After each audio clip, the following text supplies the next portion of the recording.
All right, Rumble. Let's get going. I don't know if this is going or not. Okay, there we go. Hey, Link, how are you? Hey, Sabrina, how are you doing? Good. Okay, we're just going to show the intro vid and then we'll be on the screen. Awesome. Sounds good. Okay.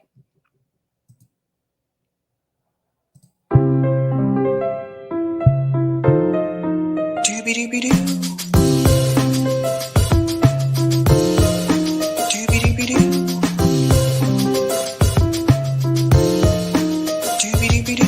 I'm your host, sabrinasalvati.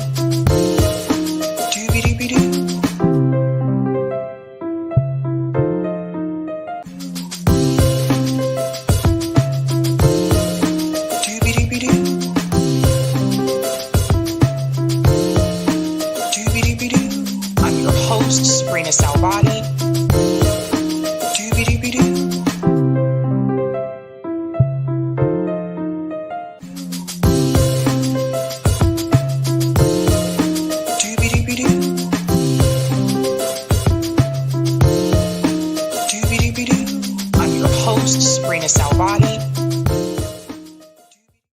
All right. Welcome to Sabby Sabs podcast. I'm your host, Sabrina Salvati. My special guest tonight is Link Lauren. He is an independent citizen journalist, but most of you probably know him from that debate on Breaking Points with Harry Sisson. Link, thank you so much for coming on.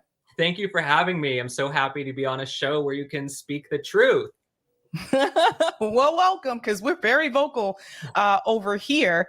So first and foremost, Link, I want to get started with this clip from the debate, and then we'll get into, your perception. How do you think things went? What do you think could have been done differently in reference to this debate? And then I want to get into your political beliefs and feelings and what you're concerned about for particularly your generation, which is Gen Z. But I want to get started with this clip here from Breaking Points. It's titled Heated Debate, Gen Z TikTokers on Biden 2024. And I want to start at this point right here. Young voters, number one issue at the polls. You said you're an independent, you're anti-Biden. If you're young, why should you not vote for Biden?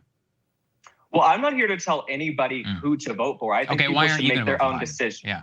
Honestly, the biggest issue for me with Biden is the censorship on social media. I mean, going back to court to try and overturn the lower court's ruling to censor social media content and steer the narrative, that's just never going to sit well with me. I think his calamitous trip to Maui last week really solidified it for me. I mean, you go to Maui and give a speech about almost losing your Corvette in a small kitchen fire and making glib jokes and comments when people have lost everything. They've been torched to the ground. They can't find their families. They can't find their kids. He's cracking jokes. Then he hops on a plane to go back to his $18 million mansion in Lake Tahoe and take Pilates classes and walk around a parking lot with a smoothie.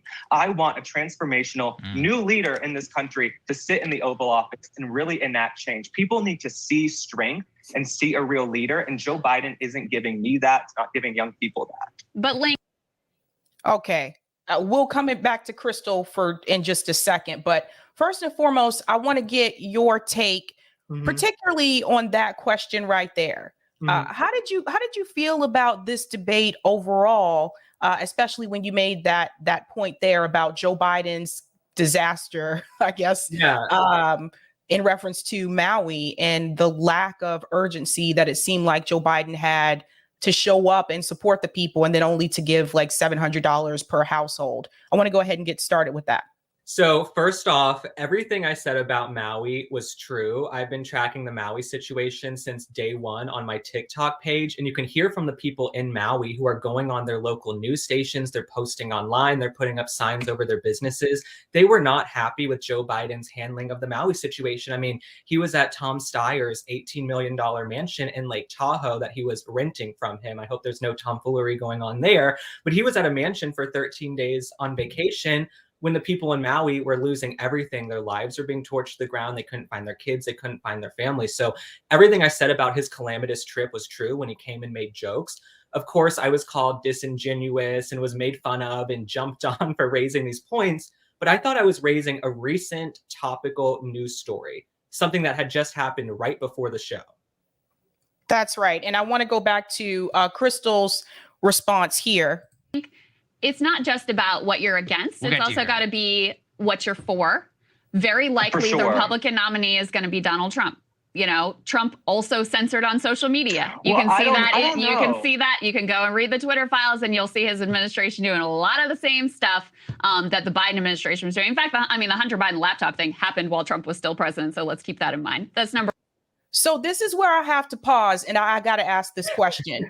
Okay. It seemed like to me, the response that came from Crystal, it seemed like to me that because you said you were not for Joe Biden, she assumed that you were for Donald Trump. And I'm curious, is that the message that was delivered to the producers? Like when you were invited to come onto the show, was the message delivered that you are the Trump supporting?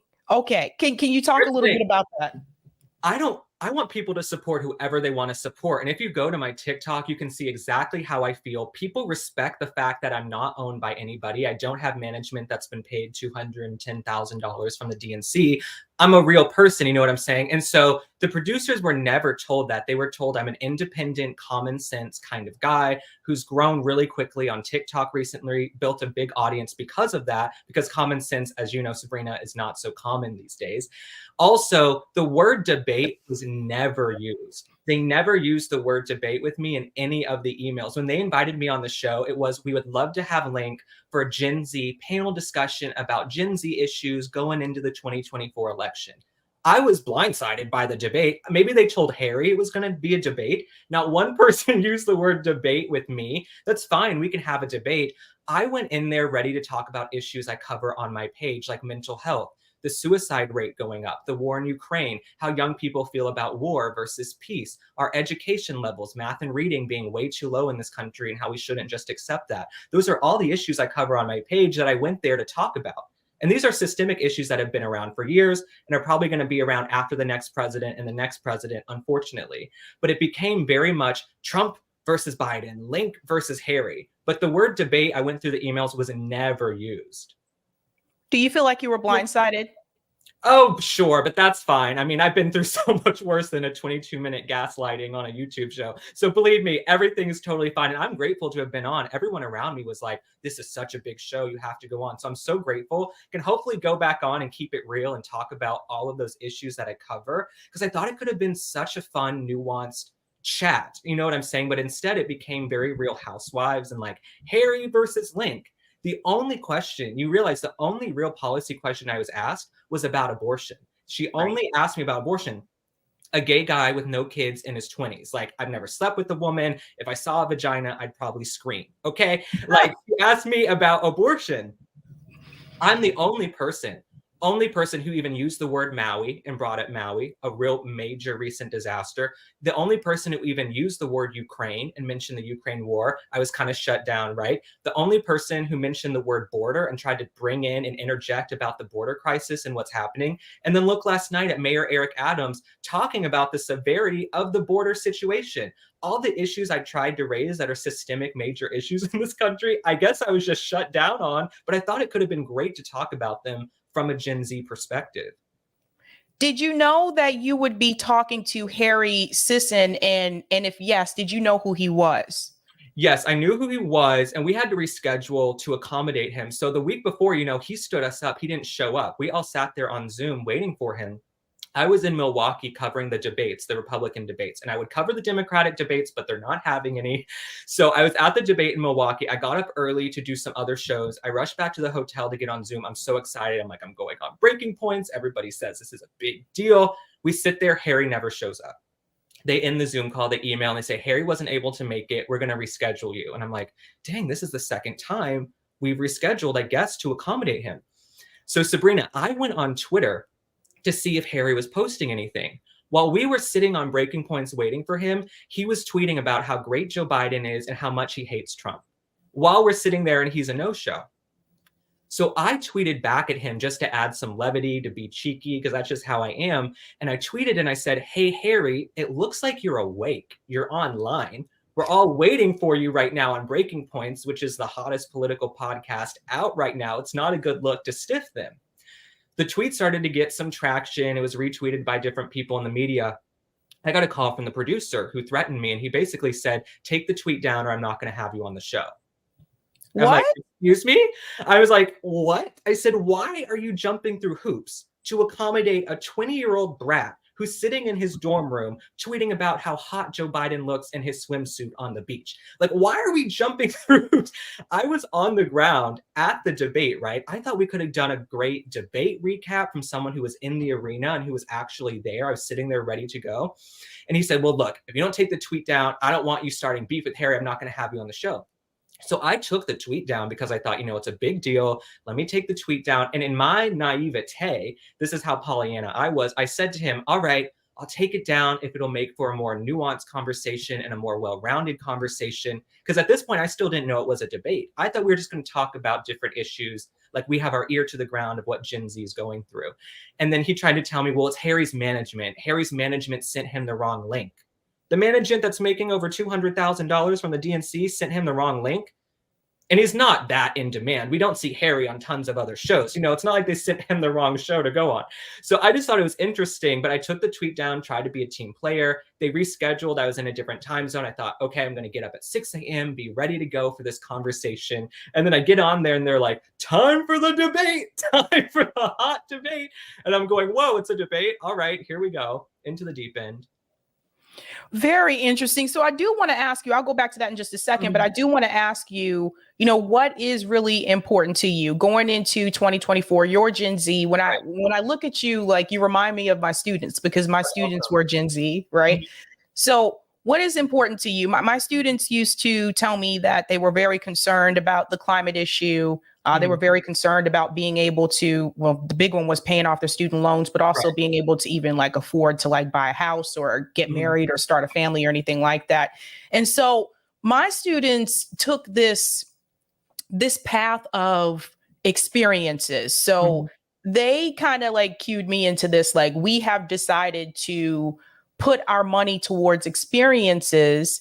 That includes traveling instead of trying to get like the house and the family and the husband, like all that kind of stuff. Like just because they're like financially, we'll never be able to buy a house if things continue to wait. Now keep in mind, I'm in Massachusetts, so it's very expensive here to buy a house. So I think that I'm curious to hear from you, being a part of the Gen Z group there. What are you really concerned about, and who are you? Is there anything or any candidate, so to speak, that's already announced that you may be interested in going into 2024? So probably no shock here. The number one issue for young people and probably any American going into the next election is inflation, the price of groceries, the price of rent. Money, money, money is the number one umbrella issue that I think all the other issues fall under. Any other issue that's brought to me almost always goes back to socioeconomics and money. I get messages from young people who say, I can't go to college. I'm stressed about going to college because how am I going to pay for it and pay for a place to live and pay for my food? I also hear from tons of young people, like you mentioned, yes, they're concerned about the climate. They want to have a great planet to live on. They're concerned about Mother Nature. But what young people tell me is, we would love to be able to worry about climate change, but we've also got to eat, okay? We've got to eat. We've got to have a place to live. So some of the young people, they tell me, my peers, my colleagues, they say, look, it would be a luxury to worry about climate and sit around talking about climate, but we're just trying to get from point A to point B and keep gas in the tank. You know what I'm saying? I think that's really important for people to hear because it's, if you look at the polls, the number one issue concerning people right now is the economy. And I think that's on both sides, like Democrat, Republican.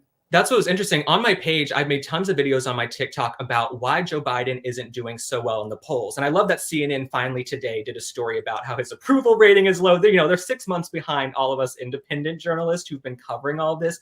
On my page, I do tons of videos about what Joe Biden's missing in his messaging when reaching young people. Young people message me. They always have a classmate or a friend who's been affected by drugs, been affected by fentanyl, been affected by an overdose. The suicide rate has gone up, but Breaking Points did not want to talk about any of these major issues. I mean, this is an epidemic of mental health.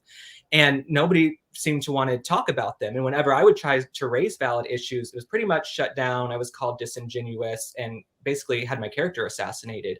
But it pulls on my heartstrings and keeps me awake at night when I read thousands and thousands of comments. I've also been on the campaign trail with different candidates. I've been in Iowa. I've been in New Hampshire. Like I said, I was just at the debate. I really go around when I'm at different events. Before the event, I talk to undecided voters. I say, who are you feeling? What are your issues? Okay, if you have kids or grandkids, what are they going through? Economics is the number one issue. Drugs, a close second or third. I hear you. So if you looked at the candidates right now, like obviously you're not feeling Joe Biden. I'm not feeling Joe Biden. I think the majority of people that watch this 73%, show, I think 73% of all Americans, and you know it's more than that. Okay, if CNN is saying 73% of Americans, it's probably way more than that, you know, who disapprove of Joe Biden. Mm-hmm. Yeah, it's a very real, and that's the thing. That doesn't really include many people from your generation, because the thing is, a lot of times Gen Z are not polled.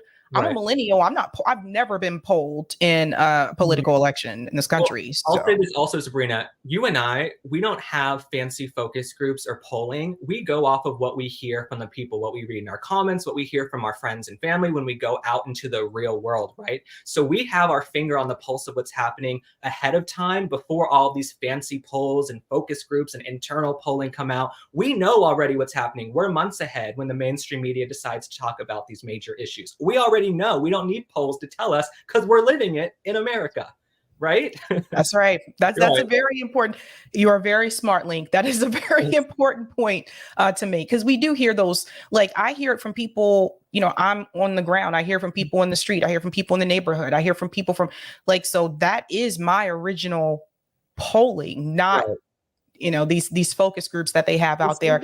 Something else also that's come up in the comments, and I was the one who addressed this on the show. People say, oh my God, they're both spoiled brats who went to NYU, right? On Breaking Points, and they could have had a more well-rounded panel. I would love to share more of my life story. Growing up, living with my mom, she always taught me how to hustle, make it work, get through, make whatever you want to have happen. So I'd love to tell more of my story too, and I understand people think, who's this NYU kid? He went to NYU. What does he know about the real world? But I promise you guys, I have a pretty good grasp on how people are feeling 100%. Well said. I'm going to go back to this for just a second because I wanted to finish this conversation and then we'll come back. For one.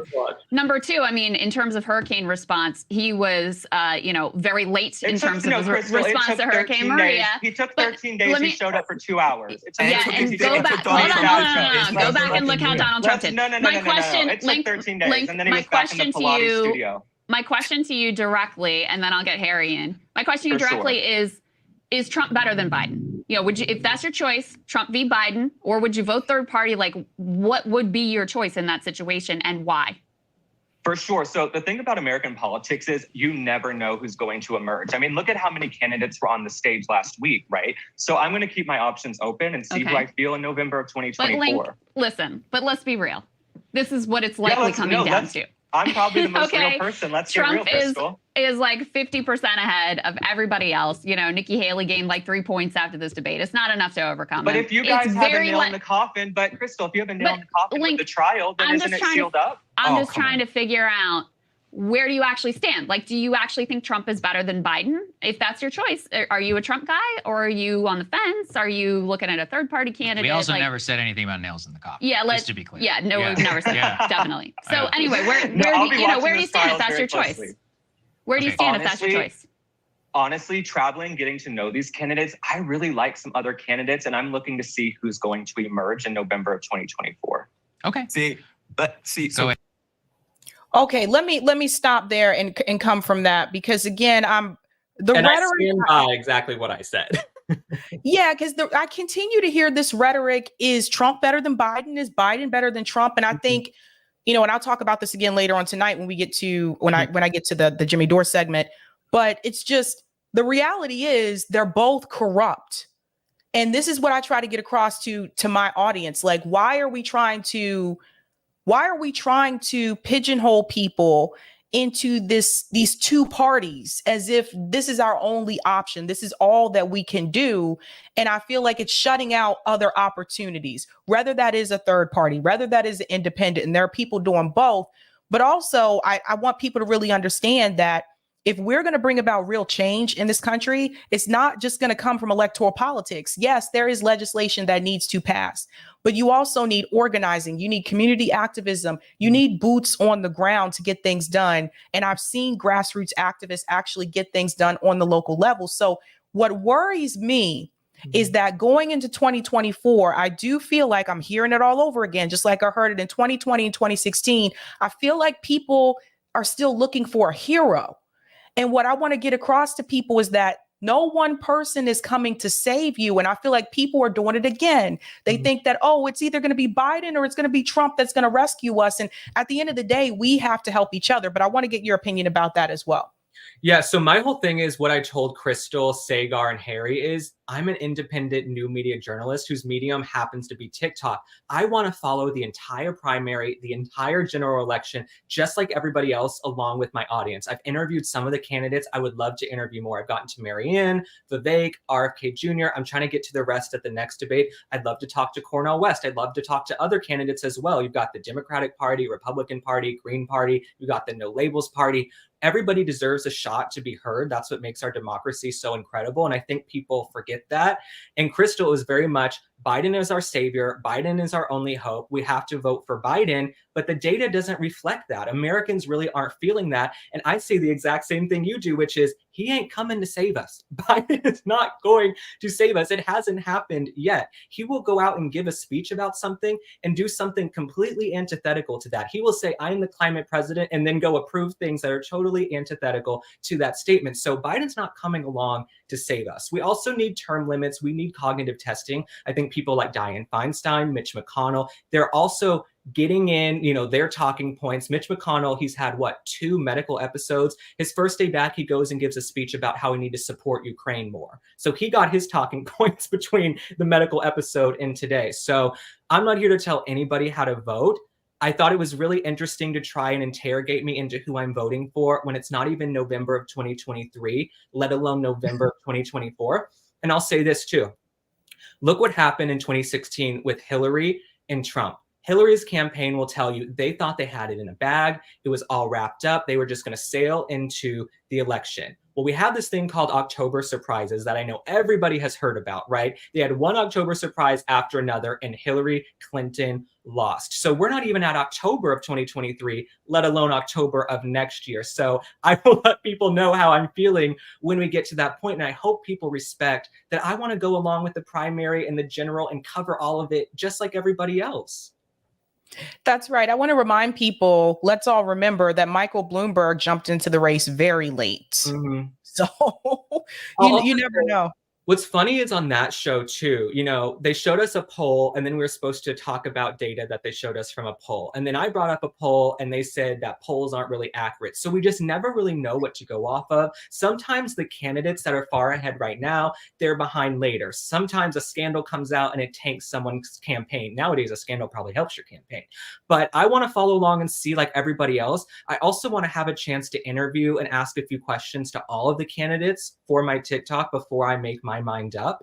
And I think that's fair to say. And I know that doesn't work for everybody, right? They're nosy. I'm nosy too. People say, who are you voting for right now? And I'm like, we don't know what's going to happen in American politics.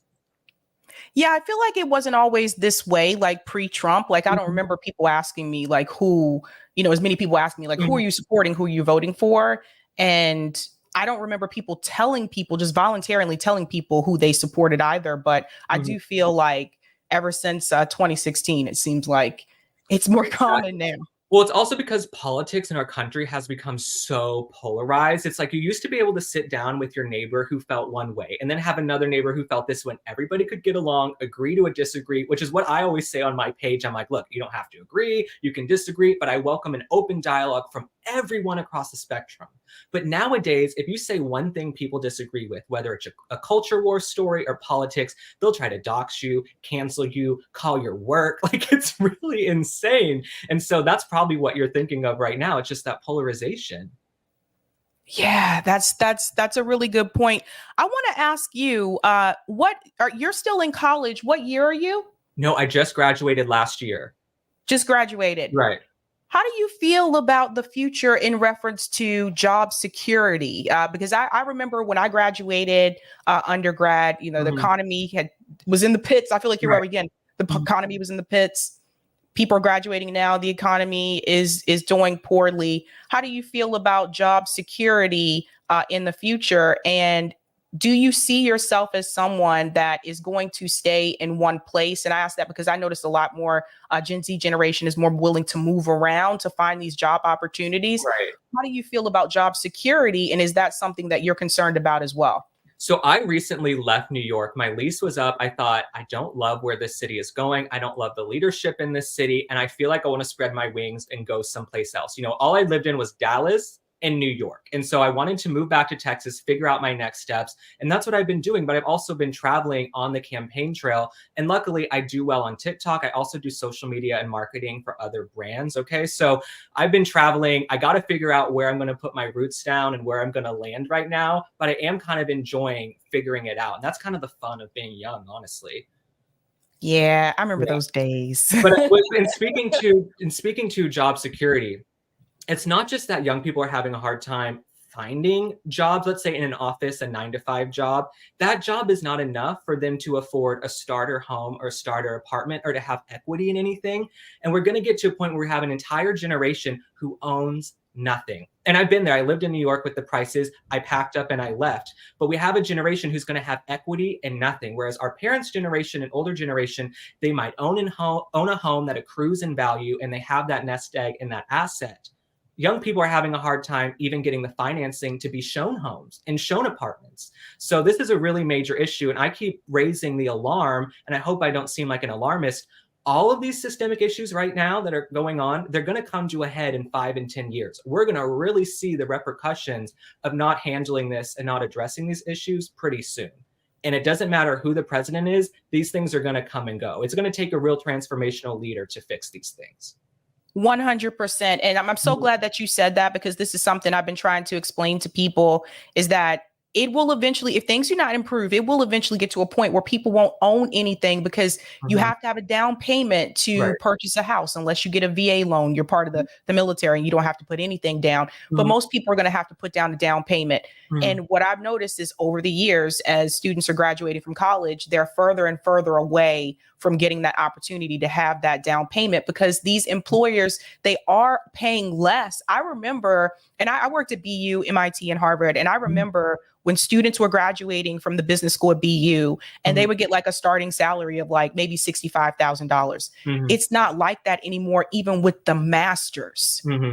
So I think that's what people have to understand. That's why these kids are still living like with 4 roommates or 5 roommates, or they're having to leave and move back in with their parents. Like, something has to give here. And there's also no shame in that. I mean, you have to do the best with the cards you're dealt in life. And this is the card that our generation's been dealt. But also, there are people all the way up to baby boomers who are really struggling financially, who thought they were going to be retired by now. So this is a real major issue from 8 to 80. We've got issues going on in this country. And it's naive to think that these issues are going to be fixed all by one president. You know, like you said, we got to do grassroots. You got to get out there. That's what I try to do on my page, is have conversations. Okay, what can we do to fix this on a local level, state level, city level, town level? So it's not all going to happen with the next president or the 4 years after that.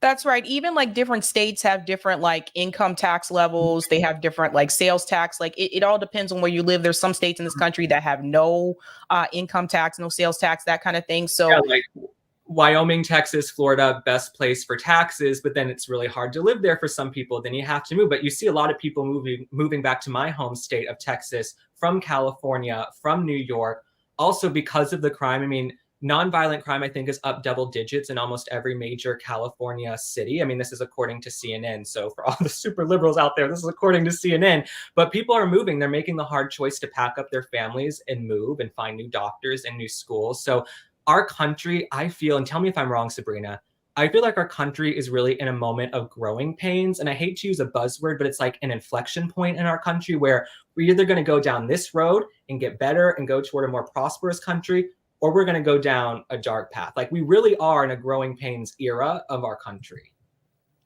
Yeah, it's interesting. My grandparents said the same thing about the 60s, like the mid 60s to like mid 70s. They felt like the same way that this country was going through like growing pains.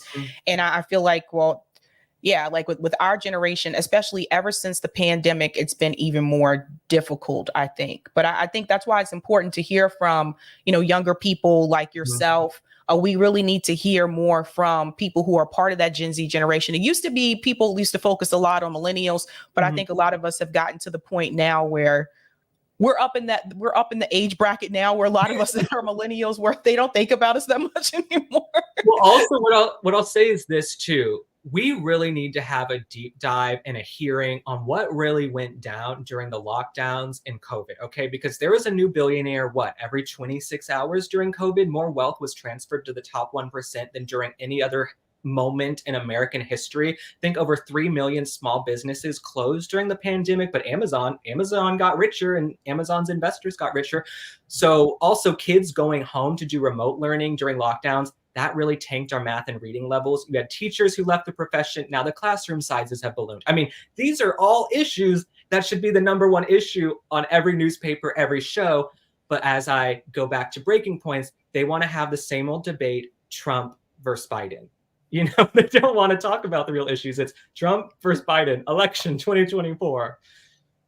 And the real issues, and these are really good points because there are still teachers that are leaving the profession right now. Because they're underpaid. The classroom sizes have gotten too big. They also are trying to reconcile with COVID and COVID coming back and masking, lockdowns, kids learning behind plexiglass. Schools really aren't that safe. You have weapons and everything like that. I've been saying we need the immediate death penalty for anyone who opens fire in a school. I am not going to move on that. These are all major issues. And for some reason, the mainstream media wants to focus on more flashy things. But these are the things that we reconcile with every single day because we're out here in the real world. We're not living in the swamp or in a television studio. Yeah, I think it's important. I don't agree with you on the death penalty. I'm not for the death penalty, but I'm from Texas. I'm a little more gung-ho on these things, but no, I just have seen, I think it's my generation just seen too many school shootings. And I think about potentially having kids someday and what it would look like to have to turn them over and send them to school. So no, I understand that. We're not going to agree on that for sure. And I can't see the chat right now. I'm sure the chat is calling me out. I love you guys in the chat.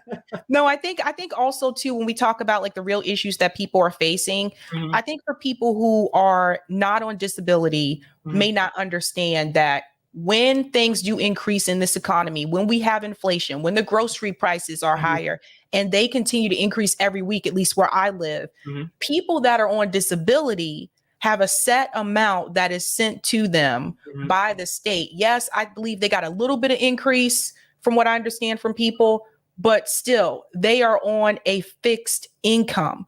And for those who have 100% disability and they're not allowed to work, there's no way for them, it seems like, to get extra money. So we talk a lot about the workers, and I think it's also important that we recognize those that just physically cannot work and they are stuck in a system that is not designed to benefit them in any way, shape, or form. Well, 100%. I mean, as a country, we're only as strong as our most at-risk group. You know what I'm saying? As those people, we really can't be a well-rounded country if we're not reaching back and helping everybody. And what I've been saying on my page for about the past year is everyone in this country should be able to live a nice life if they're a good person, if they're willing to work. So I'm totally in agreement with you, Sabrina. Awesome. Well, Link, thank you so much for coming on. But before you go, where can people find you? You can find me on Twitter and TikTok at It's Link Lauren. I put it right here. And Sabrina, I just want to say I adore you. I adore your show. We're not going to agree on everything, but that's how media should be. We should be able to sit here and agree, disagree, and then still kick it and be friends. So I don't know why people have forgotten that, but thank you so much for having me on. Shout out to your audience. I really think you're like the future of media. Your page is growing. So congratulations to all of that.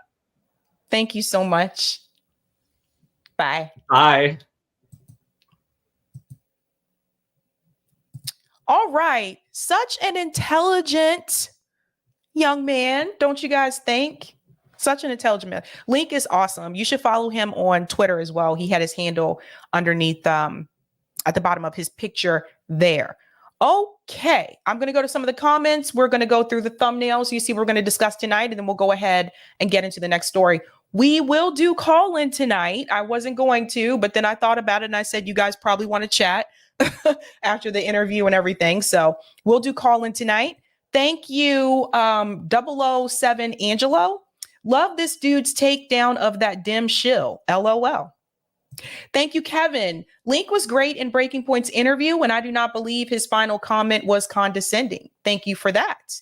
Thank you, Half Dahlia. Broken Points. Okay.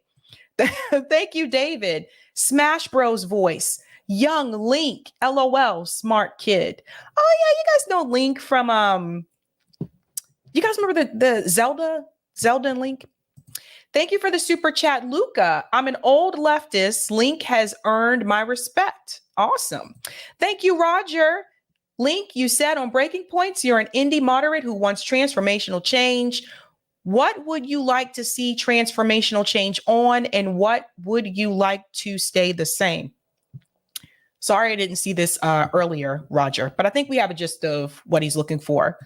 And thank you, Wired TARDIS. Owning nothing may come to a head in 5 years, but de-dollarization will come to a head in 3 years. America going back to indentured servitude. These are very real times that we're living in. Thank you, Anzo. This is part of the agenda. People will own nothing and be happy. WEF is planning for this. We need to stop talking about race and gender and focus on economy. Stupid. I don't think we need to call anyone stupid around here, Anzo. And thank you, Wired TARDIS, for this as well. Sabby, what do you think of corporal death penalty? Yeah, I don't agree with the death penalty at all. At all. Okay. Want to go ahead and give a shout out to everyone who is a Sabby patron. Thank you guys so much for your support. Really do appreciate it. You're doing the damn thing out here. If you're interested in being a Sabby patron, I have 5 categories: Ultimate, Sabinators, Sabsters.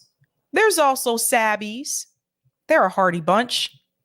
And there are also members. All of their names are listed here. You can also see their names scrolling across the bottom of the screen there on the ticker.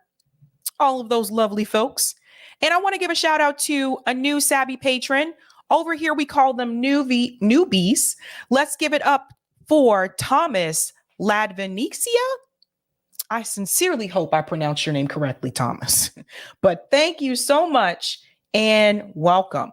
Okay, guys, we've got quite a bit to discuss tonight. Actually, it's not as many stories, but the Jimmy Dore interview one is going to take a while. So we'll spend the most time on that, I think. Let's go ahead and share that thumbnail. Get into that beautiful picture there. This is my lack of graphic design skills. I have a template and I go with it. All right, tonight we're discussing Jimmy Dore versus Cornell West. We're going to talk about that interview. We did cover this very detailed or more deeply on RBN. So just keep that in mind when I discuss this tonight, because we did talk about this earlier today on RBN for quite a while. So I'm going to try to touch on a couple of spots that we didn't get a chance to get to. I'm also going to discuss Vivek Ramaswamy confronted by Mehdi Hassan. Oh boy, that was a heated discussion.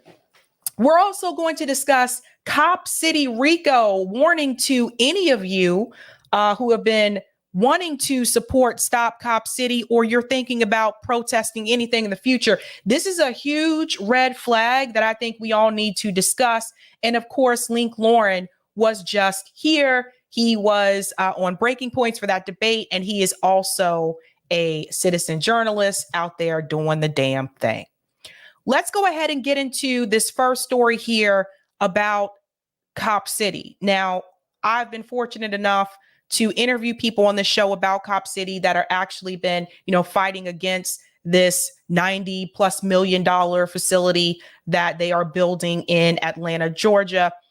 Kamal Franklin, who's a part of Black Power Media, came on to give a lot more details about what they're trying to do in reference to ballot measures to try to get this on the ballot so people can vote against it. They're already trying to stop that. By they, I mean the city councilors, and most of them are Democrats. So we just have to keep this in mind when we have this discussion. Now, 61 protesters involved with Stop Cop City have been charged for racketeering. And this is a big red flag that I think we all need to pay attention to, because if they could do this to them, they can do this to any other protesters going forward. So I'm going to read this little excerpt here from NPR, and then we're going to go into a video clip. Georgia has charged 61 Stop Cop City protesters with racketeering. This is hot off the press. Oh boy. So here we go. First, we go to Georgia, where 61 people have been indicted on racketeering charges stemming from ongoing protests of a new public safety training facility near Atlanta. Notice how they describe Cop City. New public safety training facility. If you look up the details for Cop City of what they're trying to implement there, they're basically trying to militarize the police. It's not just a training center. They're trying to give them military grade equipment, and that should concern all of you. The charges brought by the state's Republican Attorney General allege the group took part in, quote, anarchist actions to stop construction on the site. Georgia Public Broadcasting's Amanda Andrews is following the story. So this is coming from Amanda Andrews and Shapiro. And Shapiro says about 60 people face racketeering charges, which are usually reserved for gangs and other criminal organizations. How do prosecutors argue that it applies here? And I'll give you a more closer example that happened here in New England. A couple years ago, the mayor of Providence, Rhode Island, was charged with racketeering because of his connection to the mob. So they're trying to put the protesters on the same level as the mob and criminal organizations. So just keep that in mind. Andrews goes on to say the 109-page indictment argues that these people are, quote, militant anarchists, eco-activists, and community organizers, and allegedly all part of the group called Defend the Atlanta Forest. So for the past 2 years, groups have mobilized against the center they call Cop City. It's a 90 million, 86-acre training center for police, firefighters, and other first responders in the middle of a forest. So I want to stop here for a second and remind you that's supposed to be sacred land. So keep that in mind. I also want to remind you that one of the climate protesters was killed by the police. They still haven't really been held accountable for that today. They claim the climate protesters had guns. When have you ever known climate protesters to show up with guns? So just keep that in mind. It goes on to say there have been protests, marches, public comments, even a music festival to oppose it. But also, people have been literally occupying the forest land. There's been some vandalism of construction equipment and even vandalism towards people involved with the project. So we're going to go ahead and move from the article, and we're going to go to the video here where there was an interview. This is on Democracy Now! A political prosecution, 61 Cop City opponents hit with RICO charges by Georgia's Republican Attorney General. Now, I want to remind you, this is somewhat similar to the same type of charge that they're trying to get against Donald Trump in reference to what happened in January. Got to be careful how I discuss it on here. So what is the bigger goal here? The bigger goal is to get us to stop protesting. This is what they're going to do. I told you guys this day was coming, especially after the George Floyd protest, largest protest in the history of this country. They were eventually going to come for, first they're coming for our speech, right? Why do you think there's all this censorship happening on all these social media platforms? So they're coming for our speech.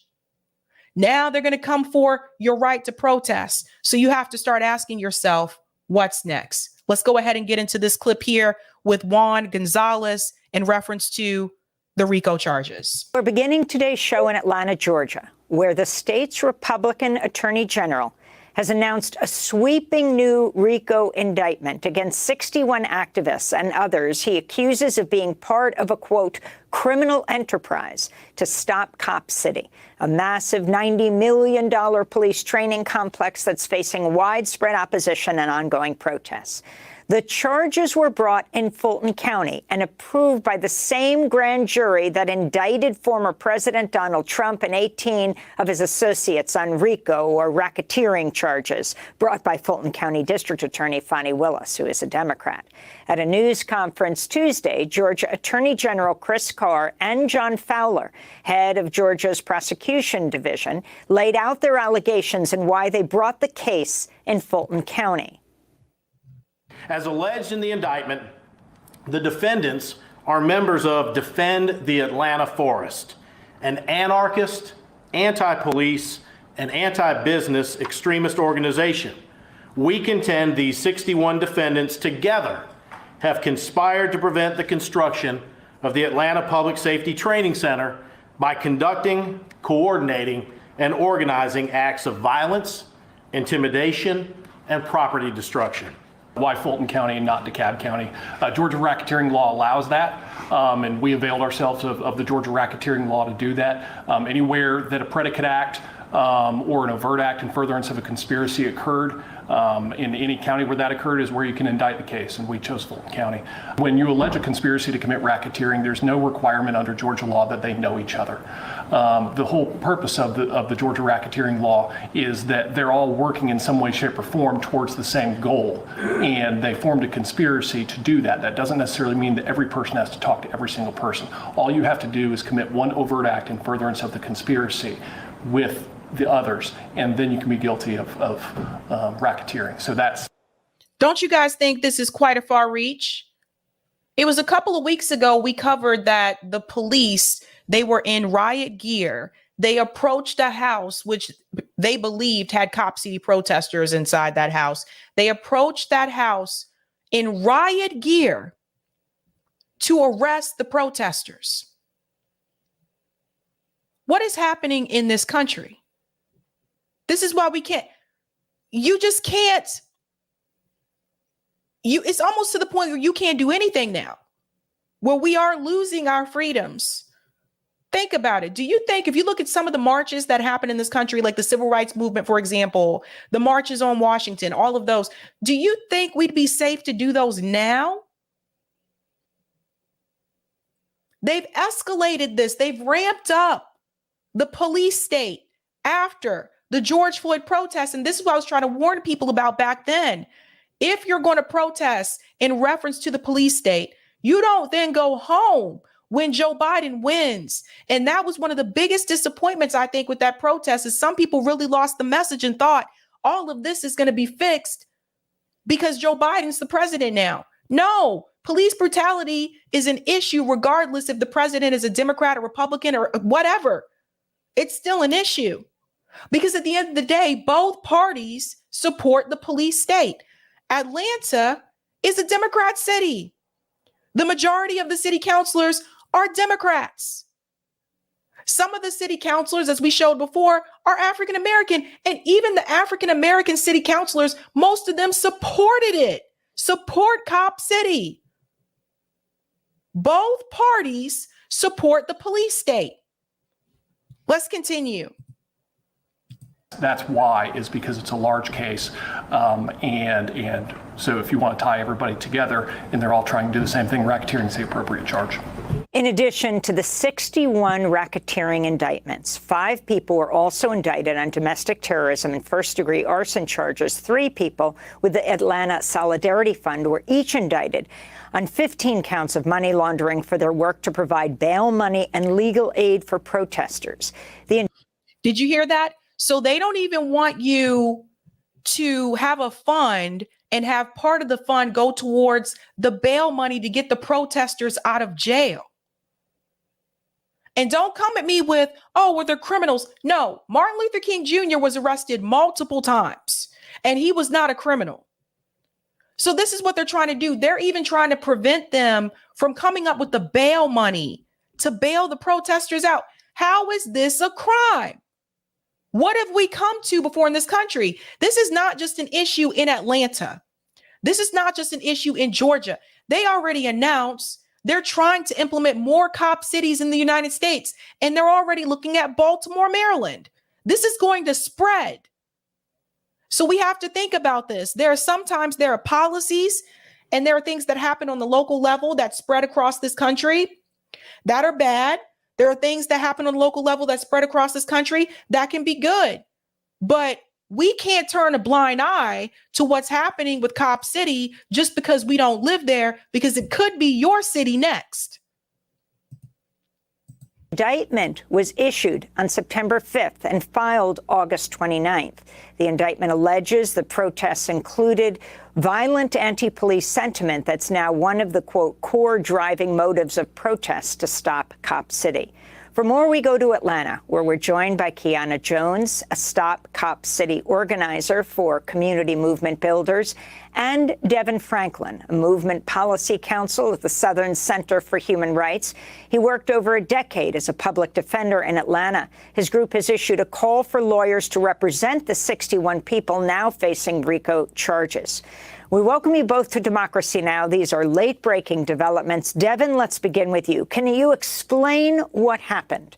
Can you explain these RICO charges against 61 activists from the same Fulton County grand jury that approved the RICO charges against President Trump? But this was all led by the Republican Attorney General. Almost looks like a response to what Fani Willis did with the grand jury against President Trump and others. Yep. Good morning. Yes, it certainly is a response, but I would argue that it is a response to the larger movement that has been as it pertains to several matters of police violence and government prejudice. It's just a lot going on, and I think that the state has shown that they don't have a meaningful way to respond to what the people are showing that they want, and they are choosing to use the legal process in a essentially violent way to target protesters. And could you talk about the indictment itself, some of the main aspects of it, Devin Franklin, and the number of people is extraordinary that are charged? Yeah, it's really rare for this number of people to be included on an indictment. In my 12 years as a public defender in Fulton County, I never had a case that was this large or witnessed a case that was this large. I think that when we look at the number of people that were accused and we look at the allegations that are included in the indictment, what we see are a wide variety of activities that are lawful, that are being deemed to be criminal. And that includes things such as passing out flyers, right? A really clear example of First Amendment, the exercise of First Amendment rights. I'm pausing here because there's something in this letter I want you to see. It says mutual aid is a term popularized by anarchists to describe individuals who exchange goods and services to assist other individuals in society without government intervention. Do you guys see this? Closely related to collectivism, mutual aid is not a new term, nor is it limited to anarchy. They were even trying to come after them because they were doing mutual aid. We do mutual aid. We feed people, we clothe people. Rome travels across this country and does tour for the poor. They're trying to use that as a reason to arrest them now. This is what it has come to. And this is what we were trying to warn people about, that these days were coming.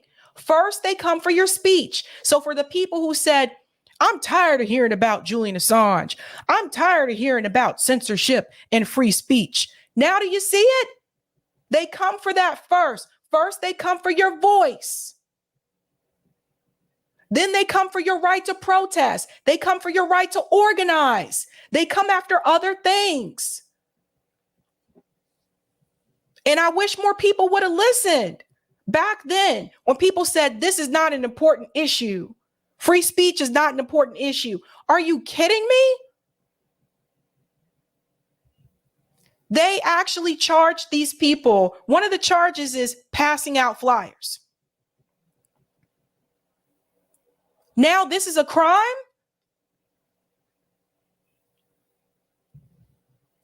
These are dangerous times.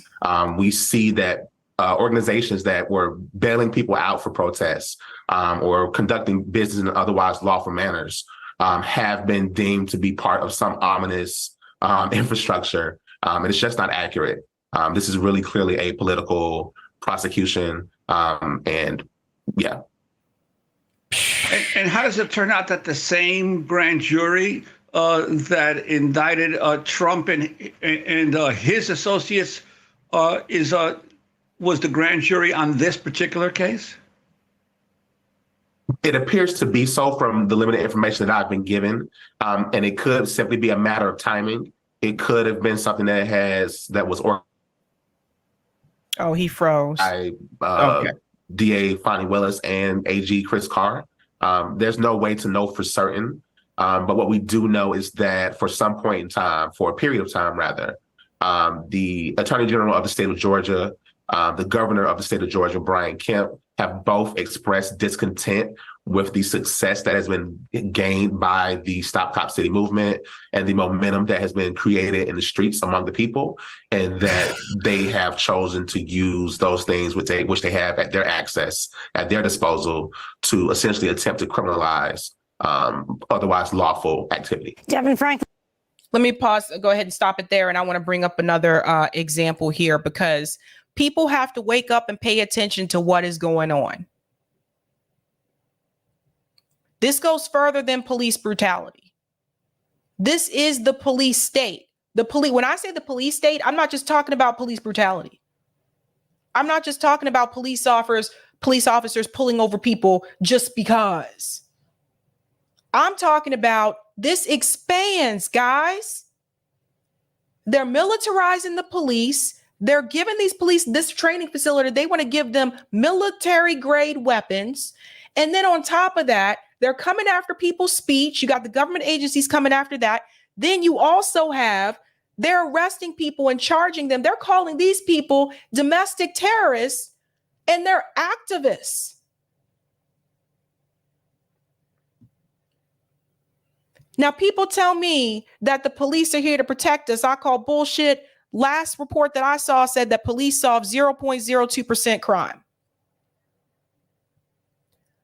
But it is a greater danger than that.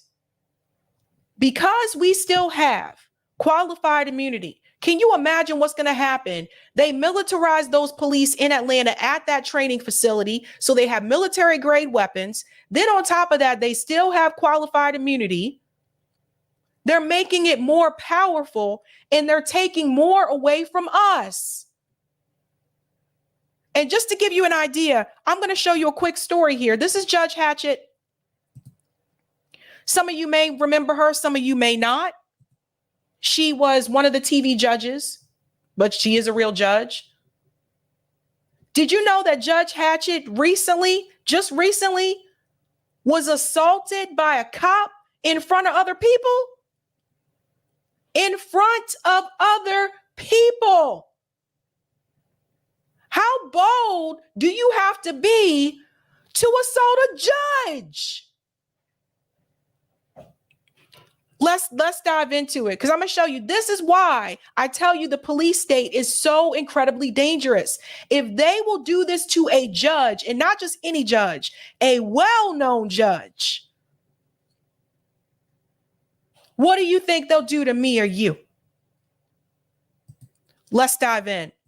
I was there as a guest of retired Sheriff Thomas Brown, who is now the U.S. Attorney for the Northern District of Georgia. At the time he was retired, he was there. I was there as his guest at an informal reception for the Georgia Associations of Sheriffs. They have a winter meeting and a summer meeting. And it was a winter meeting. It was January 2022. I was greeted. People were very kind. They were excited to meet me. People wanted to take pictures. And so it was such a comfortable situation. I had no reason to feel that I was in any place that was not safe. So if you can imagine a kind of a top that you stand up at a table that tight, I was at the corner, and then the short end of that table, Cootie, I'm going to refer to tonight as the defendant, came and stood next to me, uninvited, came to the table. Thomas Brown turns around and says, I'm a retired sheriff, introduced himself. He did not know Cootie. I certainly did not know him. He then stood there, and I was engaged in conversation Yes, my family's from Georgia, but I don't know where Bleckley County is. Just making conversation. Actually, he took his index finger and did that. It's in the heart of Georgia. I did not take offense to that. What happened next is absolutely unbelievable. He then grabs my left breast, and I'm going to go into great detail with you, grabs my left breast, squeezes it, and rubs on it in the heart of Georgia, I was so angry with myself later because I didn't slap him, I didn't kick him. I was absolutely frozen. Thomas then turns back around, had to literally take his hand off of me and push him off. There were two women, literally, there were people at the table who saw exactly what happened. At first, he said he didn't do it. Then he said, he didn't remember. It just went on and on and on. And I thought I was fine. And this is the part, I'm going to be very personal and very transparent. I just want to go ahead and pause right there. And I got to say this. This is how powerful the police state is in this country now. When you know you are at a public event, you are not alone, and a sheriff, he knew exactly who she was, knew that she was a judge, and he would assault her in front of other people. Do you guys understand why? Why this would happen? Why he would be so bold to do something like this in front of other people? Because he knows that he's protected, and he is protected because of the qualified immunity. So you see, I'm not going to play the whole thing because it does get a little bit more personal. It might be too much for some people, but you can watch the rest of this on News Nation. But I wanted to use that as a recent example. If they will do that to a judge that is not just a typical judge, but is pretty much a celebrity freaking judge, very well known, in front of other people, what do you think they do to people like me and you when no one is around? And this is why I stand up against the police state. And I keep it real. For people say, I need the police to come and protect me. Nah, I'm good. Because when shit go down, I'm not trying to call the cops. I will call my friends. I will call my family before I even think about calling the police.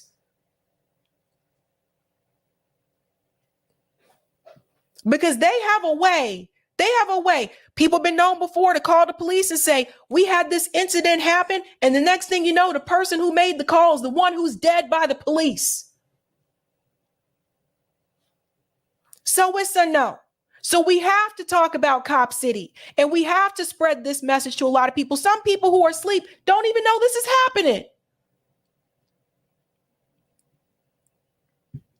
I'm going to go to some of the comments in the chat. Thank you for the super chat 007. Nice kid. I don't agree with him about vag. LOL. Okay. Okay. Shout out to Anzo for becoming a new member. Give Anzo a big whoop whoop. And thank you, Link. Thank you for having me. I'm young and figuring my life out too. So it's nice to come on a show where I can talk openly with no shame. Talk soon. Thank you so much, Link. And thank you, Massalorian. Why we warned against doing it to Trump, Sabrina. Yeah, these are some crazy times. Marilyn says, Sabby, we're getting a Cop City near Yosemite. Wow. That's interesting. Our sheriff went live to announce a strategic command and youth event center. Mariposa County. I'll have to check that out. Thank you for telling me that, Marilyn. Thank you, Miss Me With It. Don't forget what they did to Philae 1972 MOVE. And thank you, duly noted. Police motto, everything's a nail to a hammer. And thank you, Takwish. I don't know why I say it like that, but if you're not with me, then you're my enemy, Darth Vader. Let's see, we got some Star Wars peeps in the house. All right.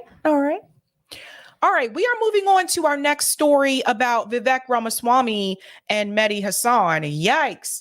Talk about attack mode, Batman. So Vivek Ramaswamy appeared on Mehdi Hasan's show. He's been doing a lot of interviews. I'd say like the past 3 months, he's been kind of everywhere. And you guys know how Mehdi Hasan can be, right? We see this with Matt Taibbi. We saw how he treated him. It's no different when Vivek Ramaswamy or any other person comes on there that is not a part of that Democrat establishment that Mehdi would approve of, right? So Vivek Ramaswamy goes onto this show to do this interview with Mehdi Hasan. And I don't know if he was expecting this from Mehdi to be questioned about not just where he stands politically, but about his business dealings. So this was a little bit different. Most people that have interviewed Vivek are talking to him about his policies or where he stands politically. This one, however, Mehdi decided to ask him about the business dealings that he had in the past. Now, the question I come with to you, is Mehdi correct? Hold on to that. We'll go ahead and dive in here. Let's get started. So you talk about your business background. Let's talk about that. You made your name and made a lot of your early big money from pushing an Alzheimer's drug that had already failed 4 clinical trials when you bought it. You then talked it up on CNBC, in Forbes, on the cover. Your company's subsidiary shot up by billions in value when it went public in 2015. But then the drug failed its phase 3 trial on your watch. The company lost 75% of its value in a single day. Ordinary investors like the California State Teachers Pension Fund lost hundreds of thousands of dollars.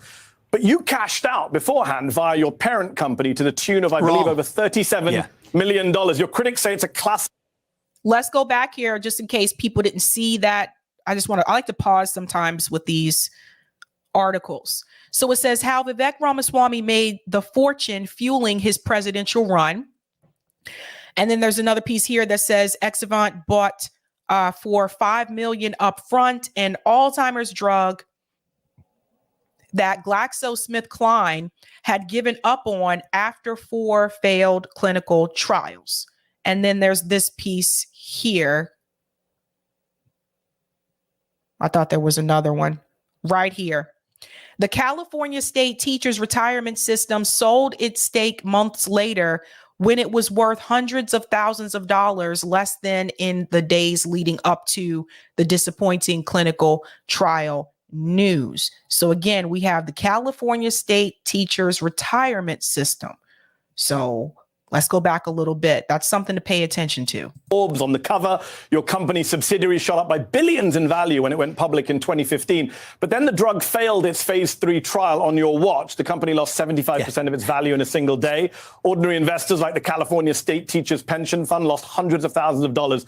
But you cashed out beforehand via your parent company to the tune of, I believe, over $37 million. Your critics say it's a classic pump and dump scheme. What do you say to them? Yeah, Mehdi, that's the standard opposition research during politics reading line. Anybody in the biotech industry knows this story very well. 99 point. But most of us aren't in the biotech industry. That's a big part of the problem, Vivek. So you are going to be asked to explain this because, again, most of us are not in the biotech industry. So there's that. Classic pump and dump scheme. What do you say to them? Yeah, Mehdi, that's the standard opposition research during politics reading line. Anybody in the biotech industry knows this story very well. 99.7% of Alzheimer's drugs have failed. That's thousands of drugs. Mine was one of them. But the company I founded, Roivant, developed a range of medicines. And the way I made my money was not through the failure of that Alzheimer's drug. This is one of the pieces of misinformation from opposition research. I could have sold shares in that subsidiary Alzheimer's company, but didn't. So the person who was hurt by that was me. Hold on. But you say this a lot, but you did sell shares in Roivant and you made $37 million. And Mehdi, $37 million. Mehdi, I think you owe it to your audience. Mehdi, let's just be clear here. He did get paid. He got a big payday. But I think the argument here should not be so much of how he got the pay or whatever, like whether or not he got this or got that. But I think the focus should have been And if I was in Mehdi's position and I was conducting this interview, I would say you were in bed with Big Pharma. That should be the focus. Yeah, he had the pump and dump. That's part of it.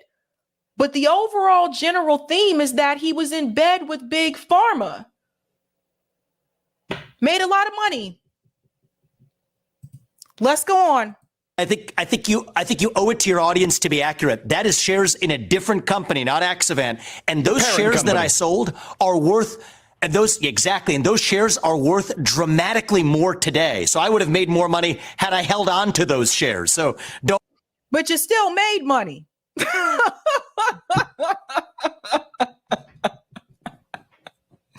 I would have made more money if I held on to those shares. You still got paid at other people's expense. You still got paid. You know, I knew this was going to come up eventually. A couple of you sent me emails about his business dealings, about the pump and dump scheme. And I knew eventually somebody was going to bring this up. Company, not Axovant. And those shares that I sold are worth, and those shares are worth dramatically more today. So I would have made more money had I held on to those shares. So don't believe what the opposition research purveys through the media. It's not opposition research. We looked at your tax returns, which you very kindly have released. Yeah, exactly. And which I voluntarily released because I want to be transparent. You made 300 grand in 2014 on capital gains. In 2015, after the IPO of this Axovant, you made $37 million in capital gains. Yet others didn't make that kind of money. After Mehdi, give me a break. After Roivant, the multi-billion-dollar business that developed 40-plus medicines, yes, I sold shares in that. And that business, if I may actually allow you to know how I made my money, developed 5 FDA-approved therapies that are now FDA-approved today. After you sold one of them is a life-saving therapy in kids. When you were CEO, another one. Were they? They were FDA. Actually, over the time that I developed them, we took them all the way through phase 3, and then we did a $3 billion deal that actually they were approved a year and a half later after you sold the company. Yes, so Mehdi, I'm not going to fault you for not knowing the first thing about biotech because that's not your job. But getting through phase 3 is the final stage of clinical testing before you hand in the application. Yes, my company did a $3 billion deal that actually did make money for those shareholders. And so, yes, I have built Roivant's a publicly traded company, nearly $10 billion public company today that I built as the sole founder from scratch as one of several companies that. So again, I think the focus is off here. I think the focus should be you're running for president of the United States. You were in bed with Big Pharma. Probably could still be. I don't know. We got to check that. What's your position on healthcare in this country? Because he doesn't agree with a universal healthcare system. How would you handle the healthcare situation in this country, which still needs to be dealt with, by the way? Where do you stand on that? And this is how you take what he's done in reference to his business dealings and you apply that to his policy position. Because I haven't heard them talk about this yet. Because I covered the GOP primary debate and they didn't mention anything about healthcare. In fact, they didn't mention much about domestic issues at all. So that's the next question I'm looking to hear about when it comes to healthcare and looking to see how would he answer that question. What's his plan for healthcare in this country? It's not on his website. Just FYI. Let's continue. A public company today that I built as the sole founder from scratch as one of several companies that I've built. So yes, I have a business record that I'm proud of and will equip me to lead this country. You mentioned stage 3 trials. The Alzheimer's drug failed it after you did a lot of touting of it. You say 99.7% failed. You never said that at the time. Do you have any regrets about how you hyped that drug? I did say that. CEO of Roivant said this week that you hyped the drug. Do you regret hyping it? We did not hype the drug. To the contrary, actually, one of the things that I've.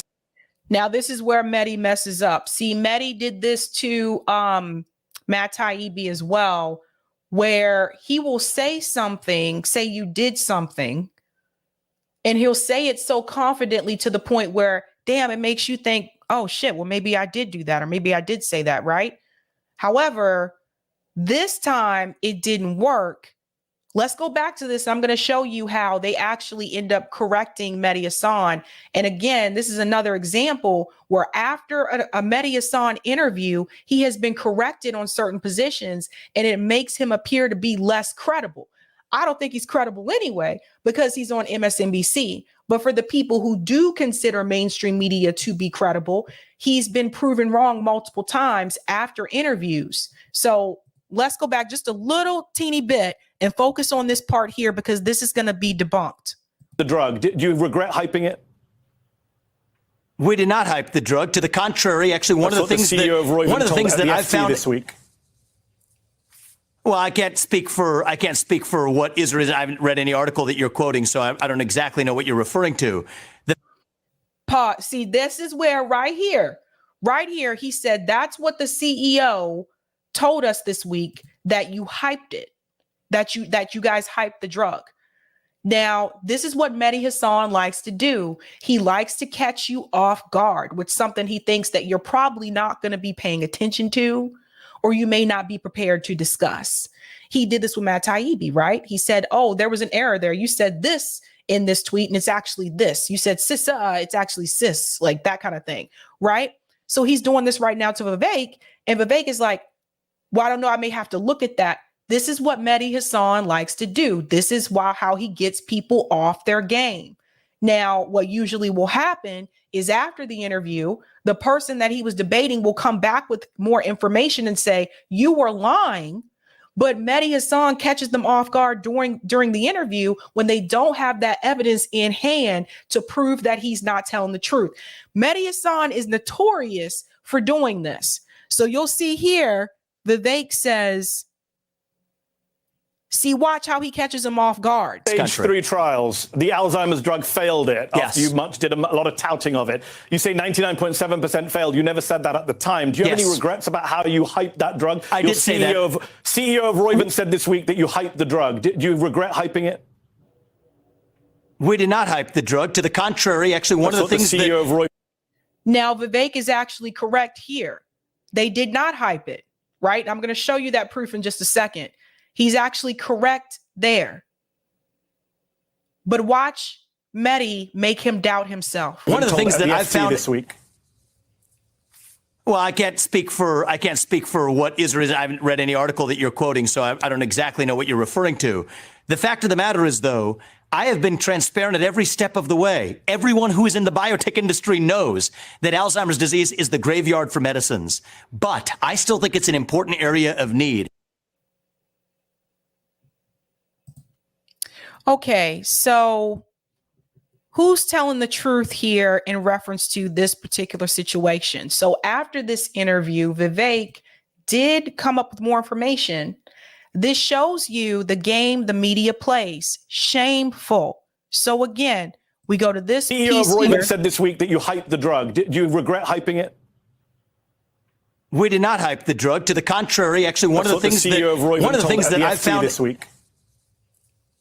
Well, I can't speak for what is or isn't. I haven't read any article that you're quoting, so I don't exactly know what you're referring to. The fact of the matter is, though, I have been transparent at every step of the way. Everyone who is in the biotech industry knows that Alzheimer's disease is the graveyard for medicines. But I still think it's an important area of need. And I'll say this, Mehdi, is, you know what? If I serve for 2 terms, I'm still going to be in my 40s when I leave the White House. It is a personal passion of mine to come back and see if Alzheimer's disease hasn't been cured. I do want to play a role in still delivering treatments and cures for that disease. CEO of Roivant said this week that you hyped. Okay, so this question about him hyping up the drug.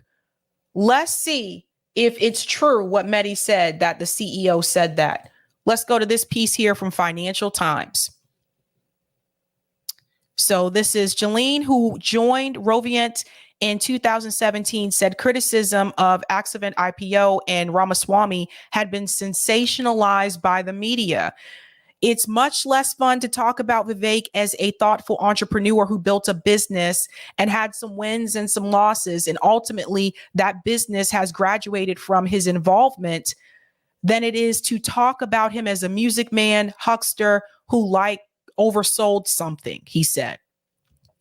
But you know, the honest truth is he was an honest biotech entrepreneur who had some wins and losses. Jolene defended Rovian's handling of the X-Event IPO. Listen to this piece. So, was it hyped? Probably, but I'll be very upset if you just quote that one sentence out of context. Was it hyped more or differently than any other biotech IPO of that era or since? I think probably not, he said. So there's that. This is why people, and again, like I said, he likes to catch people off guard during these interviews with something that he thinks he knows for sure they're probably not going to have this information with them. So he pretty much knew Vivek probably wouldn't have read that article from the Financial Times. But the article there, you see what he did? He picked apart and said, the CEO said that you hyped it. But it says clearly in this article, if you're reading the statement from them, it says, so was it hype? Probably, but I'll be very upset if you just quote that one sentence out of context, which is exactly what Mehdi Hasan did.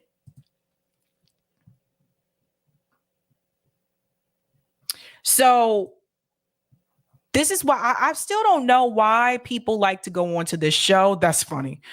Patrick Lavelle has Vivek Ramaswamy's head on, I forget the woman's name. Remember the woman that was Olivia, what was her name? Elizabeth something. You guys know who I'm talking about. He put her head on, said Mehdi is the most shameless. Seba says pharma scammer. Anupa says the media is both friendly and unfriendly at times. But this is what Mehdi Hasan does. So it's just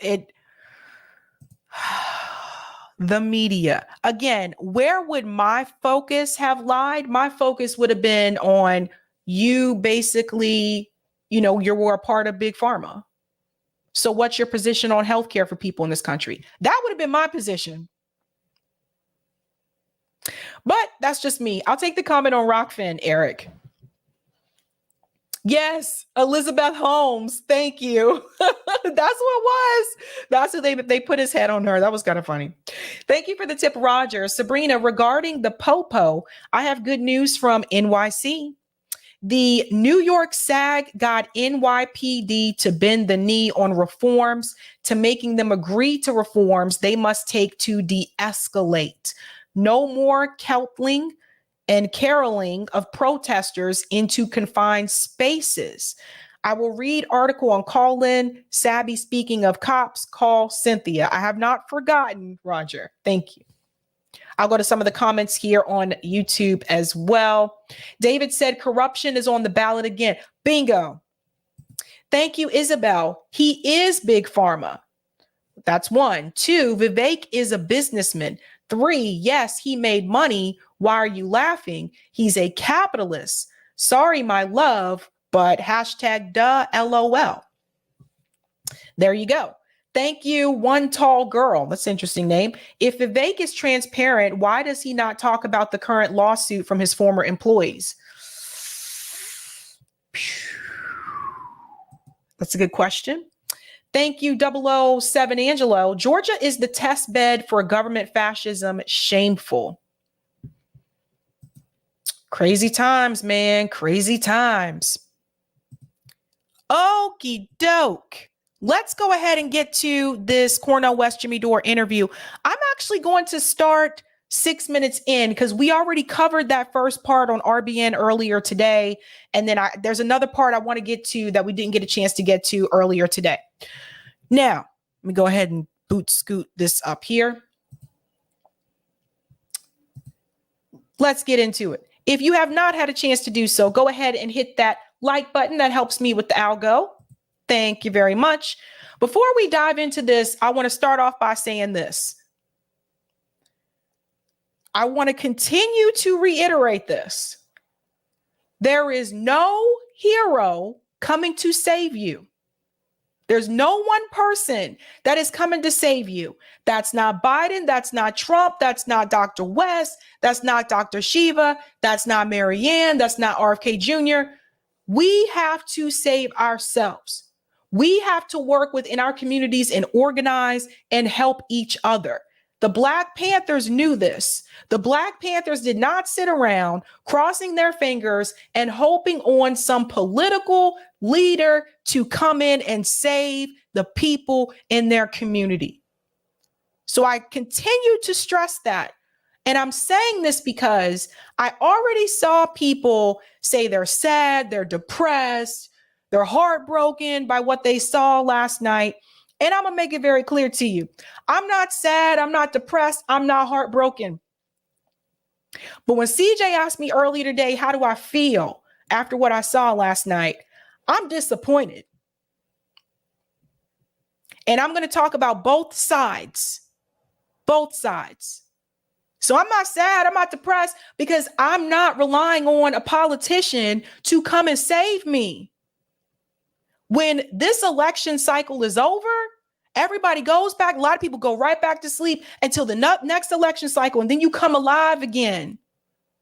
You can't hibernate during the off season. The work on the ground has to continue. We have to still organize and work with people in our communities and help each other. We need to be working together doing community gardens and not sitting back crossing our fingers and thinking one of these politicians is going to come and save me. No one is coming to save you. You have to save yourself. I don't have heroes.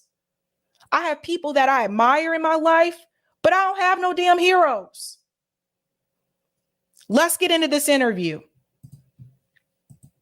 Here's another tweet from Nick. He says the same professional managerial class gaslighters want us to take it easy on Bernie. They use civility politics as a weapon so they can comfortably sell out. The working class must reject this and start holding these people accountable for selling us out. So Bernie has sold us out, and I don't need you to call him a sellout or anything. That's fine. But I do want to see, this is your response, because Bernie was asked about your campaign and he said it shouldn't happen and he's against it and he's endorsing Biden, and of course that is just garbage. And so this is how you responded. And you know, even in love, people have deep disagreements about these things, but I think again he's fearful of the neo-fascism of Trump. So when my what I would say to you here, and this is a big point, and I'm trying to impress upon you going forward. I just want to pause here for just a second, because there's a piece, if you didn't see that interview from the Breakfast Club, there's a piece that comes right after that where Cornel West, I think I played it on here, where Cornel West actually says that he's upset for Bernie Sanders to tell a lie. He said, you going to tell that lie about Joe Biden and the economy? Like, he says it better than I do. I'm sorry. But that's the part that comes after that. So I'm just telling you that in the event you think that's all that is, that's where the breaking point stops in that Breakfast Club interview. But let's continue. That when you do that, you sound a little bit like Joe Biden. And what you're doing is you're giving a pass to Bernie Sanders and anybody else for voting lesser of two evils. So you're endorsing the Democrats' message in their campaign. And so now people can dismiss your candidacy and say, well, we got to worry about the neo-fascism of Trump, as if Joe Biden isn't worse, which he is. He's a bigger fascist. And he just crushed a union strike on the railroad, which is the definition of fascism. He's now trying to saber rattle with two nuclear powers, nuclear war, nothing more important than that. And what he's doing in Ukraine, you know exactly what he's doing, right? So he's the worst warmonger in the world. 300,000 Ukrainians have already been slaughtered in this proxy war that was provoked by NATO, which you know. So when do you think that when you say that about, when you call Donald Trump a neo-fascist and you don't say that about Joe Biden, what do you say when I tell you that you're undercutting your own campaign and you are propping up the Democratic message, which is that they are the lesser of two evil and you have to vote for Joe Biden so we don't have fascism? By the way, we already have fascism. As we all know, fascism is the joining of corporate and government to screw the worker. And that's exactly what Joe Biden, the Democrats, and Pete Buttigieg did. And so they will keep doing it, and they're not stopping it. And they're also for censorship, which is the hallmark of fascism. So this idea that Donald Trump is more of a fascist than Joe Biden undermines your own campaign. There's no doubt about that. And so what I would encourage you to stop doing that. What do you say back? So let me chime in here. So I had this conversation with Dr. West. I know Nick and CJ and Rome also had this conversation with Dr. West as well about in reference to comparing Joe Biden to Donald Trump. And the way that I look at it is like this. There's overt and there's covert, right? I felt like Trump was more overt. He would say the quiet part out loud, whereas Joe Biden may not necessarily say it out loud, but he was doing it either by legislation or through other people. But they're still both at that same level in reference to when we talk about like fascism, that kind of stuff. But I think where the focus needs to be is more so on corruption, because I think instead of comparing, and I did this too, when I talked to Dr. West, I was comparing the two. And I think the thing is, if you're running as a third party candidate, you're running against Trump and Joe Biden. Well, presumably Trump, right? It most likely looks like it's going to be Trump. You're running against Donald Trump and Joe Biden. You're not just running against Joe Biden. You're not just running against Donald Trump. Both of them are corrupt. And this is why we keep saying, this is why you guys will hear Eric, my producer, say oftentimes, you got to focus on the corruption. We got to continue to focus on that type of thing. But I did explain this to Dr. West, that Joe Biden is also fascist. So this is where myself and Dr. West, we disagree on this. I still think that Joe Biden is fascist. And I think that if Dr. West doesn't see that, that's unfortunate.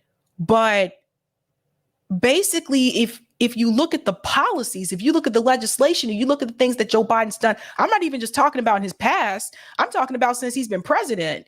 If you look at the things that he's done by legislation, Joe Biden is still fascist. But let him respond. No, we deeply disagree on that, though, brother. I don't think, and this is what I disagree with Nick too, that, and I appreciate your advice here, cast in a respectful way, but we do, and I disagree with Brother Nick on this too, that I just got back from Mississippi. You know that. You know what the Jenkins and Parkins, the two brothers brutalized by the police.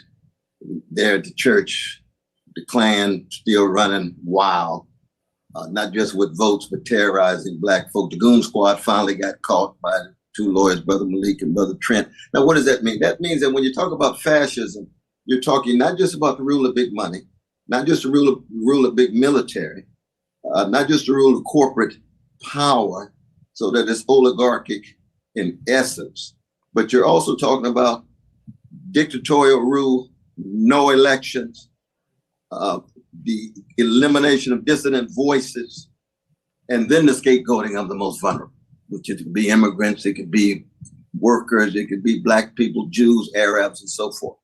See, under Biden, what you have is a fascist dimension domestically, especially against Black folk and others. You and I, the very fact that we're having this dialogue without being eliminated overnight, a fascist regime could completely call into question with the use of arbitrary power. That's what happens in the mass incarceration regime vis-a-vis poor Black people and others. But when we talk about, so when Dr. West brings up the mass incarceration regime, again, I think about Joe Biden, because Joe Biden is the one who wrote the crime bills. And I say bills is plural because there were multiple bills.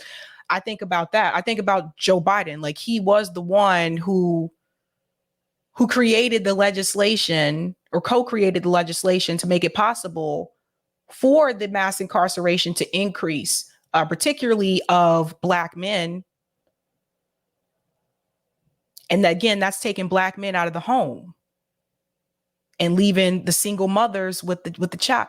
So you guys see how this didn't just happen under Biden, but also under Reagan. Think about the war on drugs. When we go into that and we talk about that. So you got the legislation to back the war on drugs, like the war on drugs, the legislation, all those things go together. So then you're taking it's one thing for Ronald Reagan to say, we got to get a war on drugs. We're going to get those people off the street. But then when you have the legislation in hand that basically says an ounce of this is, this much maximum sentence time compared to where it was before. Now you're not just taking the black man out the home, and we're not going to say all those people were guilty either. Let's keep it real. Now you're just not just taking the black man out the home, but you're taking him out the home and you're putting him in jail for 20 years, preventing him from even having a chance to come back and raise his child. That was on purpose. So it is very important that we cannot forget that. We cannot forget that. And I said it before, you got to punch Joe Biden in the face. Like excuse me, YouTube. I'm speaking, not seriously. But if you're in the ring, you got to knock Joe Biden out. If you're in the ring, you got to knock Trump out. But the biggest challenge, I think, right now is going to be Biden, because a lot of the people that did support Cornel West are Democrats, right? That came from like the Bernie Sanders movement. But you got to knock him out. Again, YouTube, I'm not being serious. So let me just continue. Right. Yeah. So that is the fascist dimension. Similarly, so in terms of militarism abroad, so that there's fascist elements, my brother, there's fascist dimensions. But with Trump, when you have calling into question transfer of power and so forth, that is not the same thing. And so that doesn't undermine my campaign at all. The campaign's about truth. 100% undermines your campaign. So I want to pause here and say something else that I should have said in the very beginning. I noticed from the very beginning of the interview, the energy was off. From the very beginning of the interview, I noticed the energy was off. I didn't feel like it just, I don't know. It was just vibes, just a feeling that I got, right? And it just, I don't know. To me, when I was watching it from the very beginning of the interview, and I've seen Cornel West and Jimmy Dore obviously interact before. I've seen Cornel West was part of Force to Vote. Let's all remember the Force to Vote town hall and all that kind of stuff. This was not the same. This was not like the same feeling that it was back then. So from the very beginning of the interview, the energy for me was just off. And I had to ask myself, is some of this personal?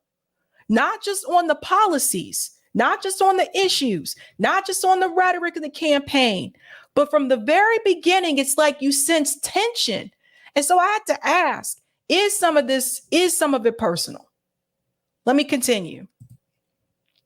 100%. You're shooting yourself right in the dick before you even start. So that's just bad. You're getting bad advice. I don't know who's advising you, but they're giving you horrible advice. January. I'm a free man. I'm a free man, brother. So January. But I want to hear your argument. I want to hear your argument as to how Biden is more fascist than Trump. Trump just lay it out right quick. See, this is where I would have just let this go. Like, look, so we're 11 minutes in, right?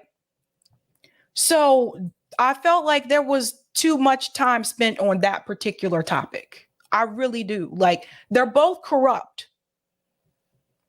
That's just how I see it. You go in the ring, you knock out one, you knock out the other, you keep it moving. But the back and forth of so-and-so's more fascist than this person, so-and-so's more fascist than that person. I was like, can we let's talk about policy. Now, I know where Cornel West stands on policy because when I've interviewed him, asked him, it's also on like his website. I already know that stuff. But for some of the people that were watching last night, and I could tell from the comments in the chat, for some of the people watching last night, they did not know. They did not know about the policy positions. So I wish it would have gone a little bit more there instead of this back and forth about who's fascist and who's not fascist. Well, I'll tell you right now, the reason why the deep state Russiagated Trump was because he wouldn't bomb enough to calm them down. So he wouldn't do enough bombing. The reason they impeached him because he wouldn't ship arms to Nazis in Ukraine, and he was against that. So that's are you defending Trump as somehow being a person who is? I don't understand. I don't stand your argument at this point, no, man. What are we talking about? Okay, so there's. I want to understand what the content of your argument is, because one can, in fact, bring critique to bear on the system as a whole with the two corporate wings. But somehow, what do you say to trans and gays and lesbian brothers and sisters in terms of their rights? So that's again, Joe Biden is. So that part right there, I did explain to Dr. West that yes, even when it comes to the social issues and including the LGBTQ issue, yes, obviously the Republican Party is more overt about it. But I also explained that there were Democrat politicians who voted for other politicians like Nancy Pelosi. They all got in line, voted for other politicians that were also opposed to a woman's right to choose. It's been on both sides. That's the thing. Yes, I totally get it. Like when it comes to policy position, Republican Party may be more against like woman's right to choose, right? But even that's starting to change because even now there are some Republicans that are saying, oh, no, maybe I feel a little bit different about that now. So, I mean, the thing is like, I just don't understand why. Let me go on. Responsible for the mass incarceration, not Donald Trump. Who is more responsible for black and brown people being locked up and America being the largest penal colony in the world? Is it Donald Trump or would it be Joe Biden? By the way, this conversation is a loser for your campaign. That felt personal to me. That felt somewhat personal. And I think, like, I don't know, man. Like, that's why I said, like, I just felt disappointed, like, watching this interview on both sides. Sitting here trying to make the argument. It could be a loser for you, too, though. Trying to make the argument. You trying to make the case that somehow the Democrats are more fascist than the Republicans. The fascism cuts across the board. But that's not how you say it, though. You say it's only Donald Trump. You don't say it cuts across the board. You call Joe Biden milquetoast, and you call Donald Trump a fascist. So this part here, I think Jimmy is correct here because I think the message, the way it is delivered, has not been delivered that way. Because let me make this clear, and this is what I would say to Dr. West in reference to this particular subject. When you say that one is milquetoast and the other is fascist, the one that you refer to as milquetoast gives the impression to people that that person is better than Donald Trump. So that's the person that they should support. You're not telling people they should support that person, but that's what people will hear when you say that. And the same thing, vice versa, because we got to be clear. We got to do both sides. Same thing, vice versa. If you say that Trump is better than, Biden or whatever, and you say that, Biden is that sends people the message that, oh, Trump is better than Joe Biden, so we got to support Biden. The problem is when you're running as a third party candidate, you're running against both.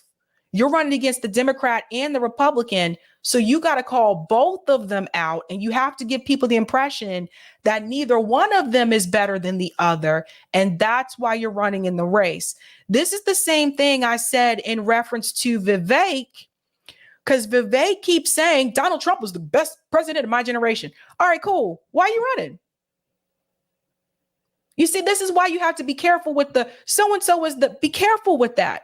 Because then people will say, well, if that's the case, if you're telling me so-and-so is lesser evil than this person, then why should I support your campaign? That says to people, I might as well just support Joe Biden. So you have to call them both out equally. This is something, if you go back to 2016, this is something I think Jill Stein was really good at, calling both of them out. No, Hillary is not lesser of such and such. No, Trump is not lesser of such. They're both corrupt. And that's why you should support my campaign. So that's something that has to be done. So you're not saying Joe Biden is a fascist, really? I said there's fascist dimensions to the Biden project. You're absolutely right. It's like you're campaigning for Joe Biden almost when you're doing this. That's what it sounds like. That's ridiculous. That's ridiculous. But that's what I'm not saying you are doing that. I'm saying that's what it sounds like. What it sounds like to you. That's what it sounds like to you. And you got a right to be wrong. You got a right to be right. It sounds like to you. But it doesn't sound like that to a whole host of others at all, though, brother. Nah. So the part that I'm confused by here, the message, it sounds like you're campaigning for Joe Biden.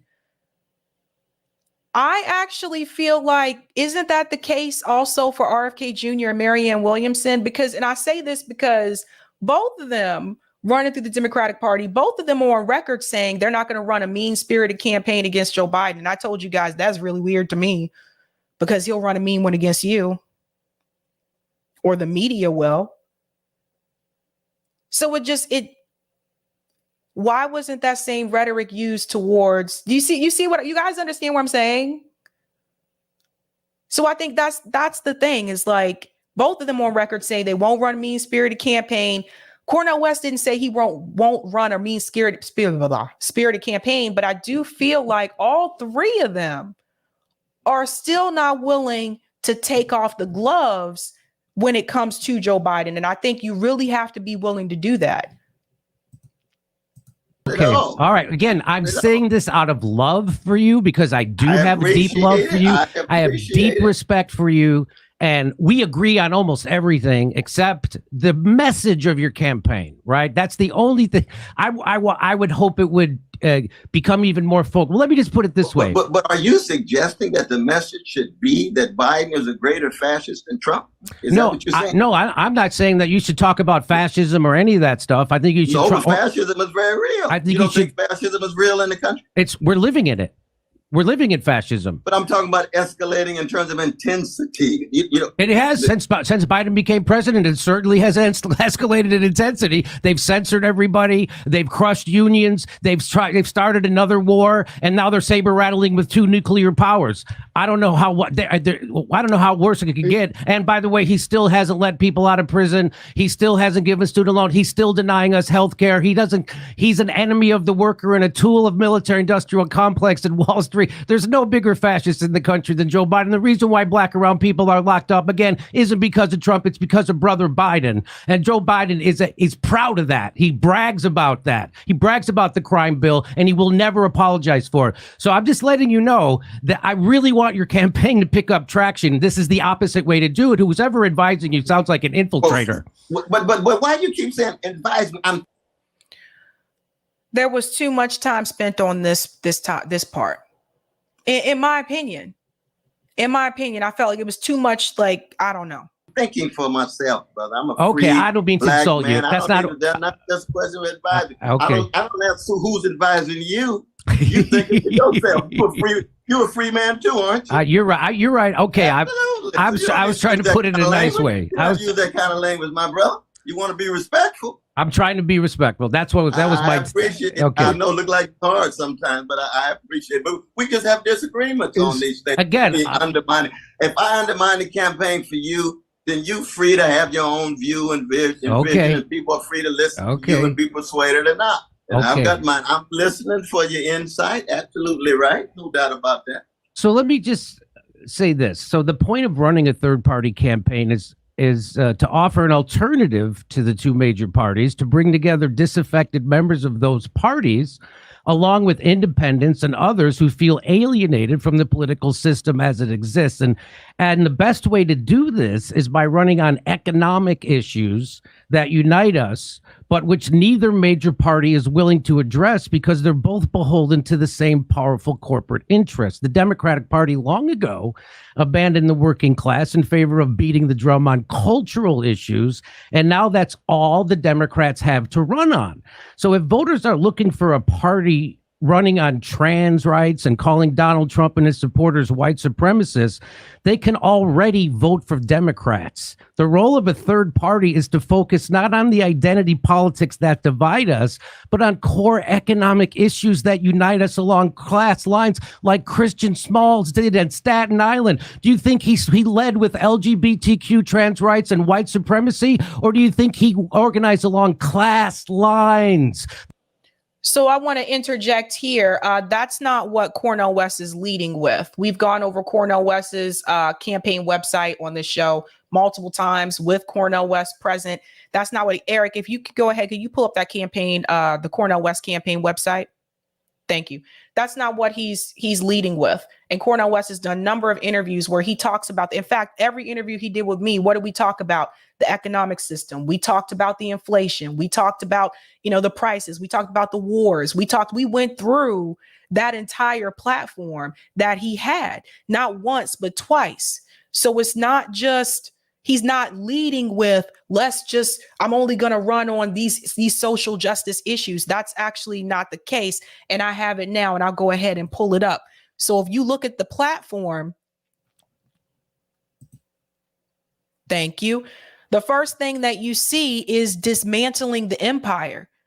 There's nothing here. I don't have time to read everything, but this talks about the military bases, cutting back the military. That includes getting rid of NATO. We've went through all of this when he was on the show, withdrawing foreign aid to Egypt, Israel, and any other countries violating the human rights of subjugated peoples.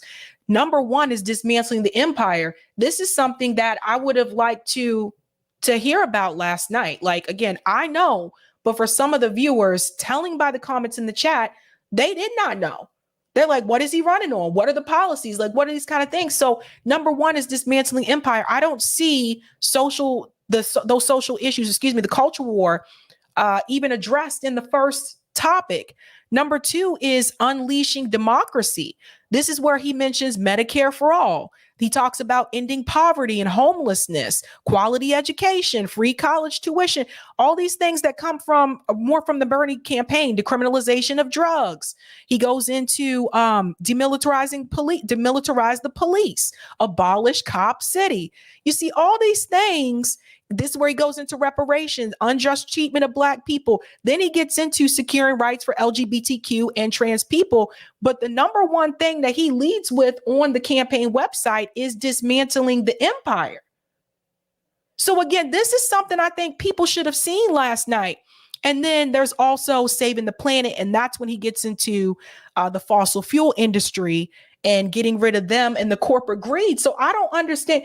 People should have saw this last night, in my opinion. I'll get back into the interview. All righty. That's what we have to do. You have to organize, meet people where they are.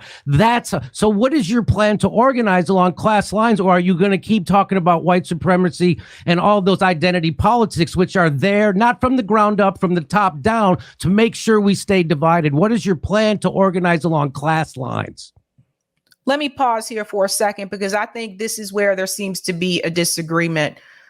When you organize along class lines, and a lot of times people want to bring up the Black Panthers, but I want to make something very clear, and I have a clip I'm going to show you to prove that as well. When I say, to be very clear, when I say you meet people where they're at first, right? So you meet them on the class issues first, but you also meet them on the racial issue as well. Those of us at RBN, you have to remember, we are coming from a point of Marxism. And there is no one or the other. I've told you multiple times on this channel, class is race and race is class. The majority of Black Americans are working class. And we can't just say, I'm only going to focus on class and I have no racial issues that I deal with. That's not true. It's both. When you look at the universal programs that Bernie Sanders talked about so much, the healthcare, education, the criminal justice system, we're at the bottom.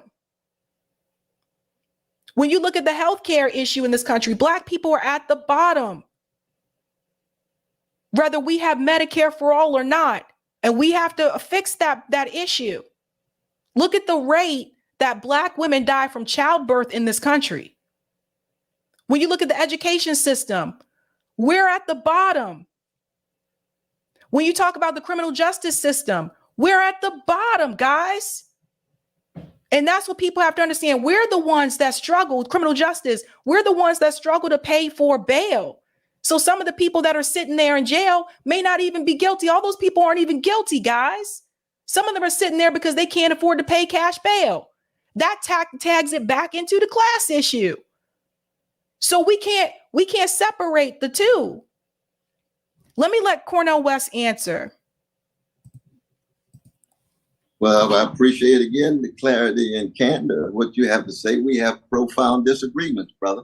When I organize around white supremacy, I'm not making some utilitarian calculation. I'm speaking as a black man who comes out of a tradition that's been terrorized and traumatized by white elites. And that does not in any way mean it takes me away from class issues. Class issues are crucial. Class issues are fundamental. But it doesn't mean that I'm putting up with white supremacy. One of the problems is that you get too many folk who want to talk class, and can't say a mumbling word about white supremacy, police brutality. Can't say a mumbling word hardly. Or when they do say it, you call it identity politics as if it's not connected to class. I'm hitting these head on. I'm standing with the workers when it comes to strikes. I'm standing with the workers when it comes to greedy bosses. I'm standing with the workers when it comes to obsession with profits and the needs not in any way being satisfied. But I'll never for a minute be silent or not raising my voice in terms of vicious treatment of black people, indigenous people, gay brothers, lesbian sisters, or trans. It's not an either or. And that's right. Where you and I have a deep, profound disappointment. So if I see, for example, if I watch your show and I notice you hardly say a mumbling word about white supremacy because it's some kind of identity politics and I'm against it, but I don't want to talk about it. I only want to talk about what people hold in common. Well, black people are not going to hold it in common if you don't say a word about white supremacy, but maybe some of your white friends will. So who are you talking about? You're talking about in common. Are you talking about just a majority or what, my dear brother? I will never, ever in a million years not talk about vicious legacies of white supremacy, male supremacy, homophobia, transphobia, and others. But class will always be very much at the center. What brings you and I together is what? Our fundamental solidarity with working classes, not just here, but around the world. But oftentimes when I hear about your show and you say, well, you know, these identity politics issues get in the way. No, it's not getting in the way. They're not getting in the way. 100%. They're used. No. So the thing is this, and I have to say this, Dr. West, you got to remember where Dr. West comes from. Dr. West was a part of both Bernie Sanders campaigns, and Bernie Sanders campaigns focused on what? Those universal policies that he felt that everybody should have. But even when it came to the racial issue, even Dr. West told Bernie Sanders, why don't you agree with the reparations issue? They had that discussion. We've had this discussion with Dr. West on this show. And that was one place where Bernie Sanders wasn't willing to do that, because Bernie Sanders believed that if you implemented those universal programs, that you would lift all boats. Problem is, you lift all the boats, but there are still some people at the bottom. There is a difference between equality and equity. And some of you don't want to hear that. Some of you only want to hear what's going to make you feel comfortable. And I'm here to tell you, I'm not that person. So if you're afraid to feel uncomfortable, maybe this is not for you. But there is a difference between equality and equity. And when it came to that, the equity still was not there.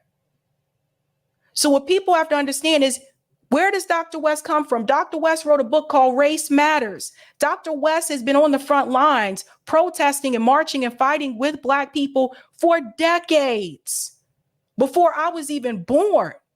That's where he comes from. He should not have to put that in a closet somewhere and ignore it and only focus on the economic issues. Yes, you have to talk about both. But what I've been hearing from people, particularly on social media, they're saying, don't talk about race at all. No, Dr. West is a Black man living in the United States. And that's not something that he should have to tuck and hide away in a closet to make people feel comfortable. So the Democrats, that's all they have to run on. And when you say that stuff, you just sound like a Democrat, because that's all they have. So if exactly you wrong. need if the talk about the dignity of Black people in the face of vicious white supremacy makes me sound like a Democrat, you got the wrong earplug. Okay. You're not listening clearly.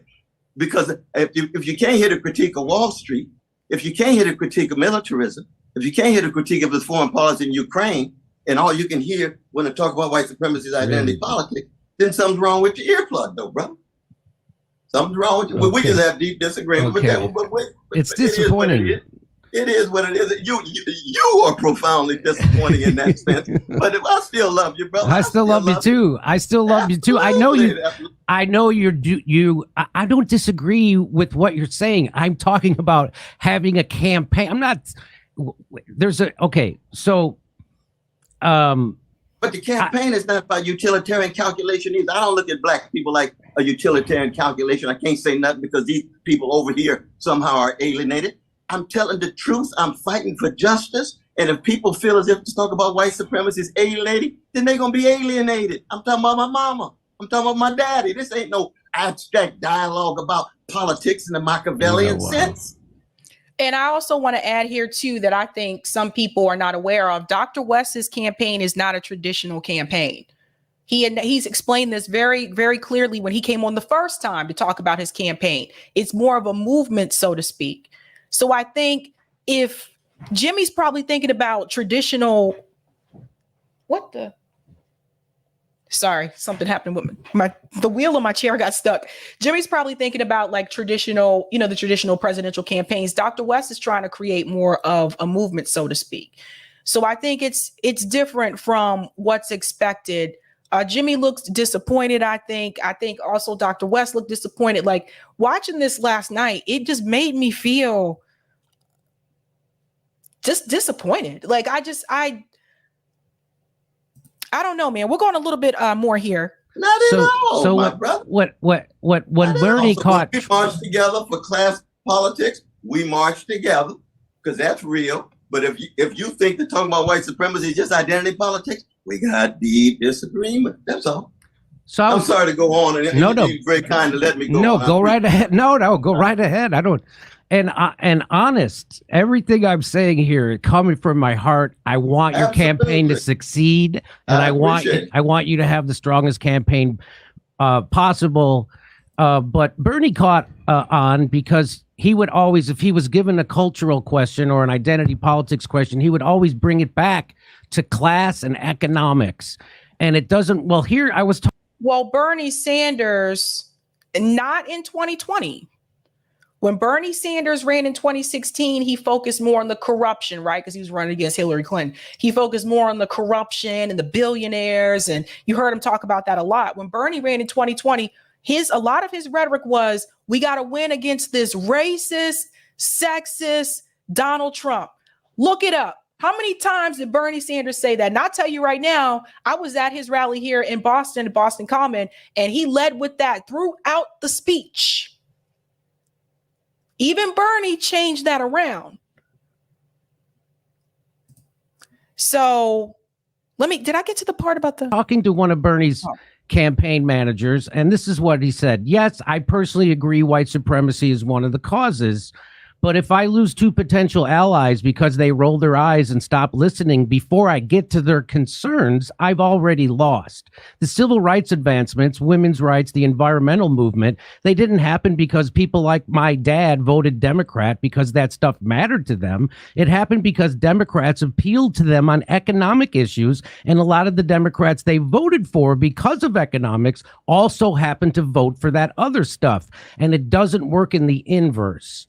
So I'm just giving that to you. Right. No, I understand. But you can see again how I disagree. Keep in mind, bro, civil rights movement was not because of white folk doing X or Y. It was because it was a social movement led by black people in the South that was multiracial, but led primarily by black folk. And neither party would have done anything without that social movement. 100% right.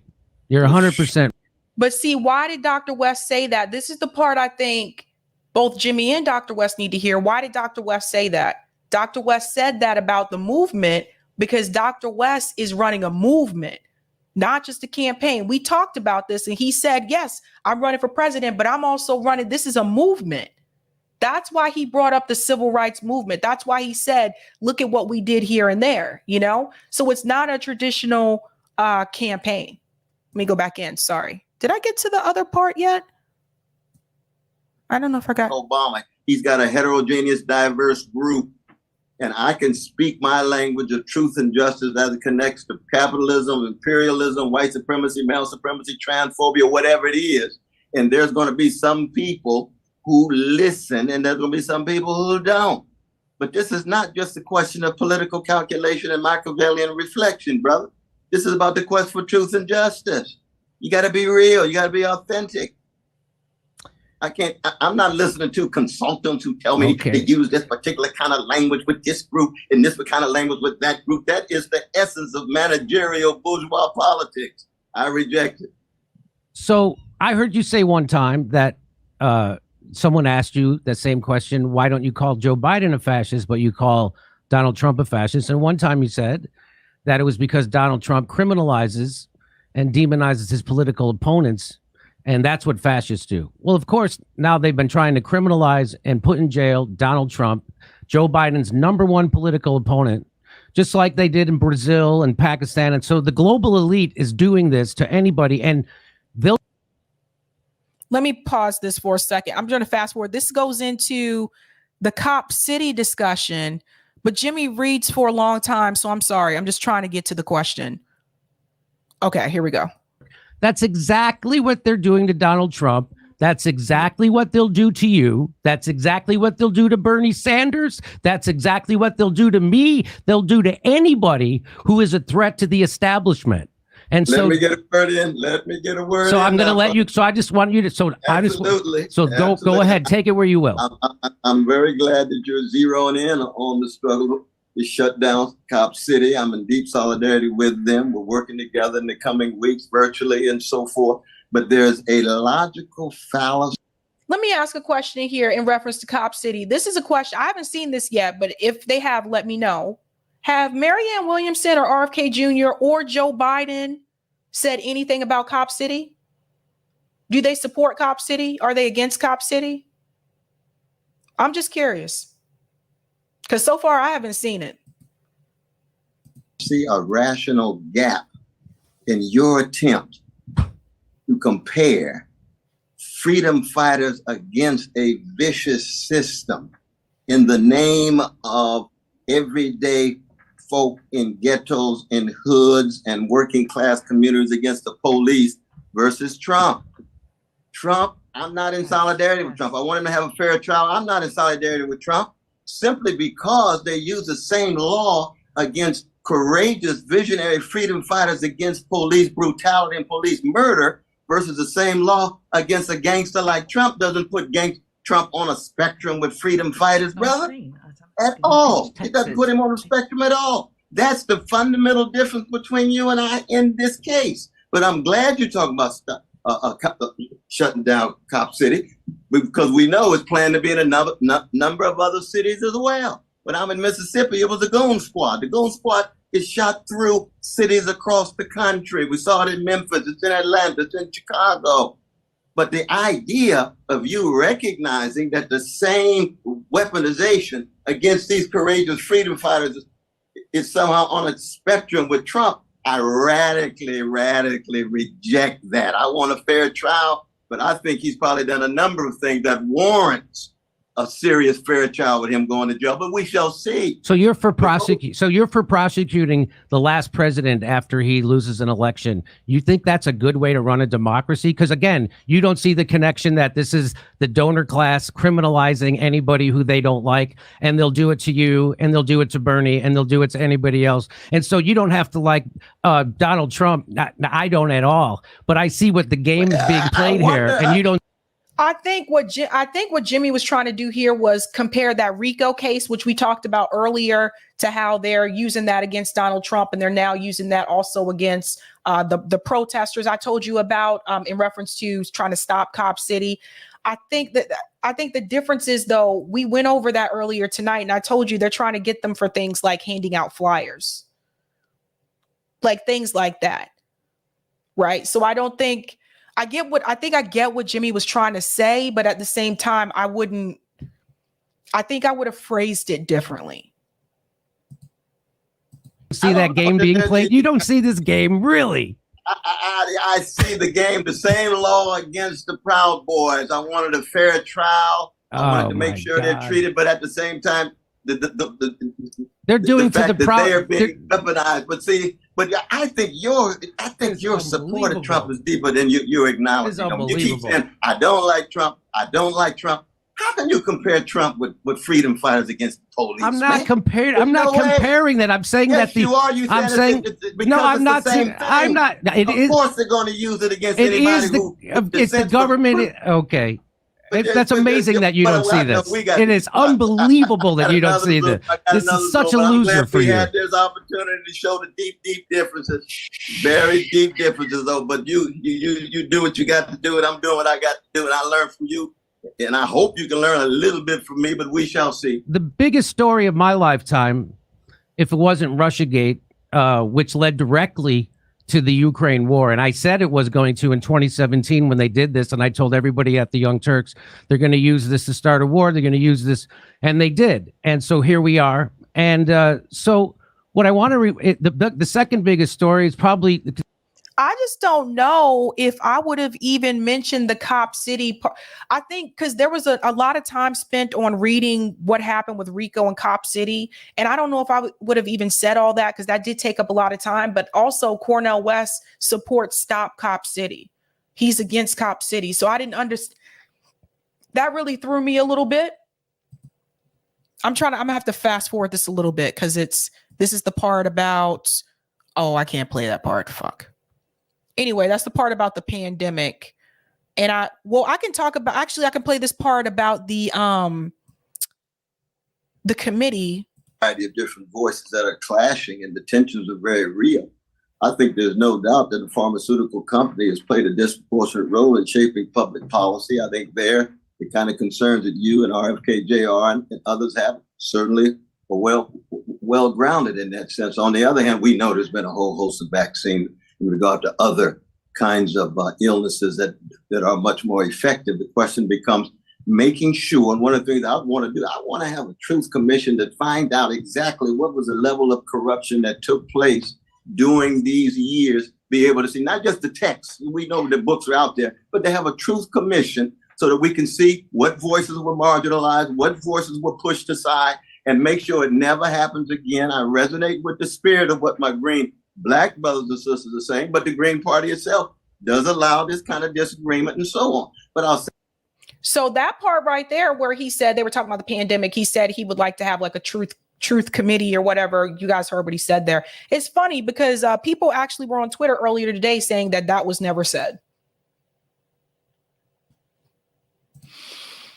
Say this though, but I know I got to go, but I must say, you see, this is where you and I do in some ways live in different worlds, because as crucial and as important as the issue of vaccines and the COVID situation was, when you say that's probably the most important issue in your lifetime or in the last 25 or 30 years, in light of all the wars, in light of what Palestinians are going through, in light of what workers are going through, 63% of them are living paycheck to paycheck, in terms of all the vicious attacks of the police and the murders and so forth, This is painful for me.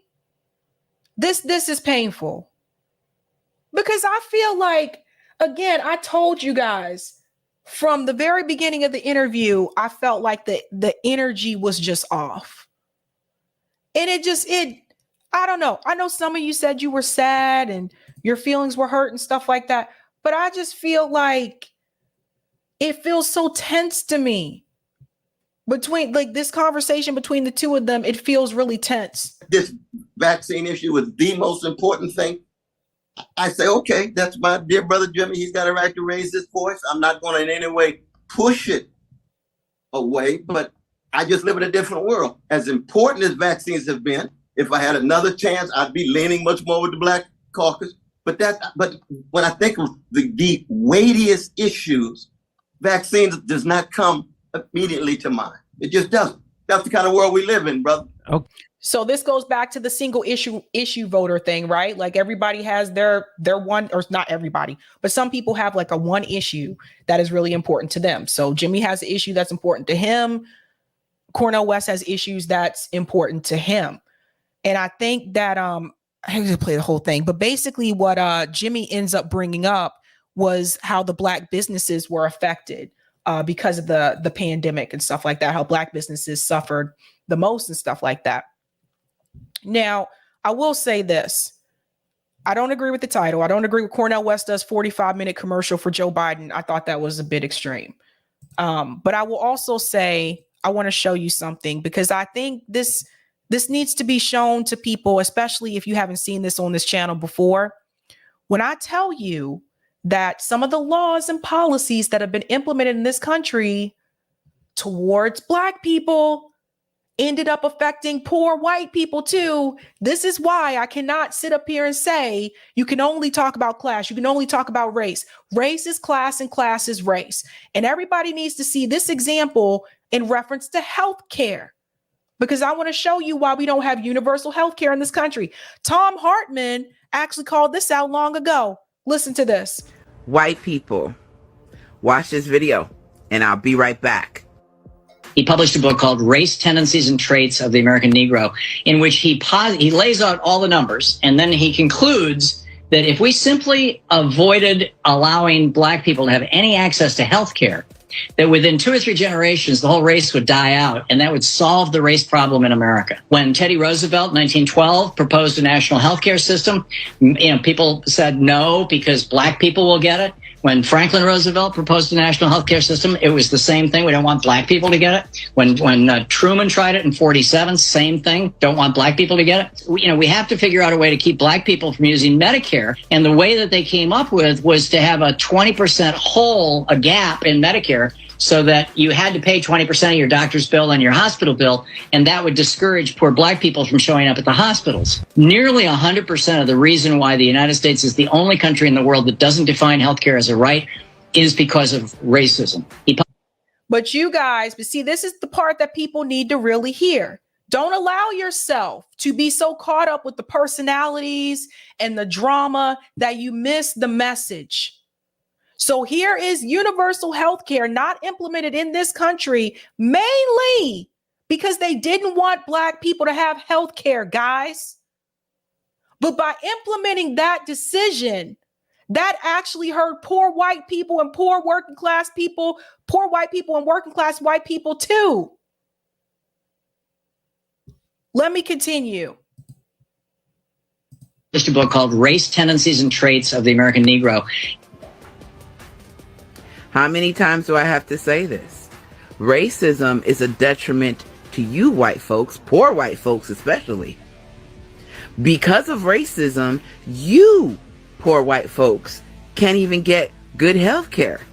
Because they thought if they could deny health care to Black people that we would have been eradicated a long time ago. But hey, we still here. And they have not changed the rules. How crazy is that? Even with Social Security, you have to pay 20% because of racism. We keep telling you, BIPOC keep telling you, Black people keep telling you, it is not us that makes your life suck. It is those racist politicians and their racist legislation that they think that's going to harm us, but harms you at the same time. And they don't care if it harms you. They don't give a shit. And then you continue to vote against your own interests.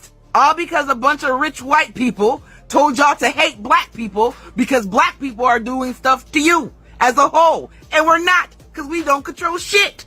We don't control the healthcare system. We don't control Social Security. We don't control your wages. We don't control shit. But they continue to tell you that it's us. So you turn your focus on us and harass the shit out of us for no fucking reason, when we have no power to affect your life as a whole community. Pay attention. So that's probably the best example that people need to hear. And it's happened time and time again. It's not the first time that it's happened in this country. It's happened time and time again. So when you say, no, don't talk about race, let's not focus there, you do realize that some of these racist policy end up fucking your life over too, right? Now, for the people who continue to tell me that the Black Panthers worked with white supremacists, I don't know how many times I have to explain this on this channel. You guys continue listening to who you think makes you feel good, but I'm here to tell you the truth. And the truth is this: the Black Panthers did not work with the Young Patriots until they denounced racism. And after that happened, some people left the Young Patriots because they did not want to do the coalition and they did not want to denounce racism. Some people left the Black Panthers because they didn't want to work with a white group. It was not all roses. It's not all bells and whistles around here. And people, when you tell the story, you need to tell the truth. Now, here's a gentleman here. This is Revolution Podcast. Listen to this.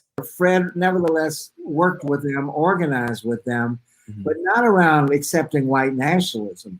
Thank you. When you hear they talk, they didn't say, well, our cause is the same as Fred's. They said Fred's fighting police brutality. Fred's fighting for better housing for us. Fred's fighting for people in the community having power. And so we'll join that, not under the idea of being supremacist. Actually, the leader, one of the leaders of the Young Patriots just did a recent thing.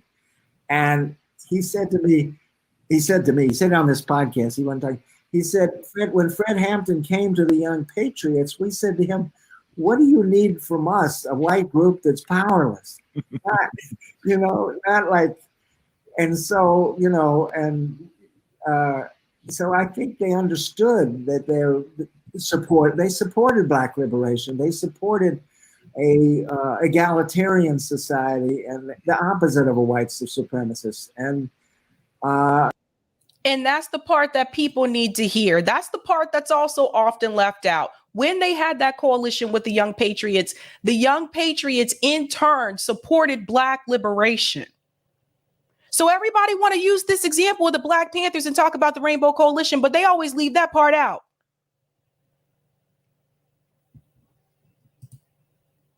Some of you don't want to be uncomfortable. I'm not here to make you comfortable. I'm here to keep it real with you. And that's not everybody cup of tea. And I can tell some of you that are tuned in that obviously ain't never been on here before. Stop focusing on personalities and focus on policies and focus on organizing within your community and helping your people. And two, there is no hero. Nobody is coming to save you. That's why some of you already sad now. I woke up, first thing I saw this morning, people, I'm crying. I'm in tears. It's all over. It's the end of the world. Oh my God, I can't believe it. Because you put all of your eggs in one basket, hoping that one politician is going to come and save you and rescue you from this hellish life that we have in this country. And I've told you multiple times, there is no hero. You have to help yourself and people in your community, and you guys have to work together to help each other. Work together and create community gardens. Work together and do mutual aid. Cook for each other. If you know somebody, they running low on money and they need a babysitter, babysit for free. We have to help each other. The Black Panthers understood that. They knew that the government was not going to help them and save them. And as number of times that I've said this on this show, it was shocking to me this morning to make up and hear people say, I'm so sad and depressed now because Cornell West hurt my feelings and I don't know what to do now. Why are you banking on one person to change your fucking life? We did this before. Y'all ain't learned from Bernie. We learned from Obama.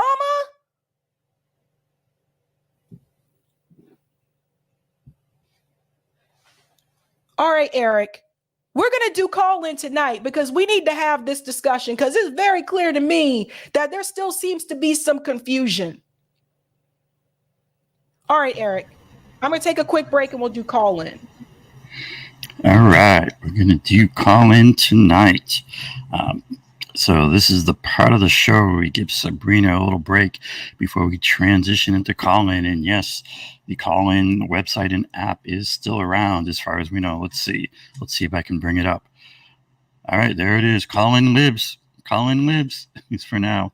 And yeah, so tonight, the Jimmy and West interview, you can tell us what you think. And as usual, you can do call in on your web browser. Here, let me get the old, the old link in there into the chat, just if you need to get a head start. And Sabby usually paste it into the chat as the posted chat. Let me get in the right place here. There we go. We've got our Callin link. So yes, you can bring it up on your browser. You can install a Callin app or have it on your smartphone, and search Sabby Sabs and come right up, and you can tell us what you think if you want. We're happy to hear from you. Let's see what we got here for some of these chats. Let's see. We got we got a big viewership tonight. What are we at? Yeah, I saw we got up above 1,800. We got 1,500 now. We got 950 likes. Don't forget to hit that like. Let's see. Let's knock off some of these super chats. Thanks for this one, Kevin Howard. Jimmy disrespected Dr. West by questioning his integrity, suggesting Dr. West did not understand fascism and stating his campaign was not serious. Thanks for that. Thanks for this one, David Kennedy. Neither one covered themselves in glory in this sad combo. Communication was broken in the first 10 minutes. 2, imagine thinking Donald Trump has done more fascist stuff in his life than Joe Biden. Thanks for that, David Kennedy. Thanks for the super chat, Skyzar. And David Gilton. Thanks for this super chat. West needs to really fine-tune his messaging. Pasta correctly highlighted this as well. Bernie built a following on working-class economics. West needs a similar unifying message to make this work, in my opinion. Thank you for that, David. And we'll see if we hear more from you in the call-in. And thanks for this one, Passionate Rebellion. Are we basically going to do both sidesism with this Dore versus West debacle? That's a good question. Thanks for that. Thanks for this one, Vanessa Vasquez.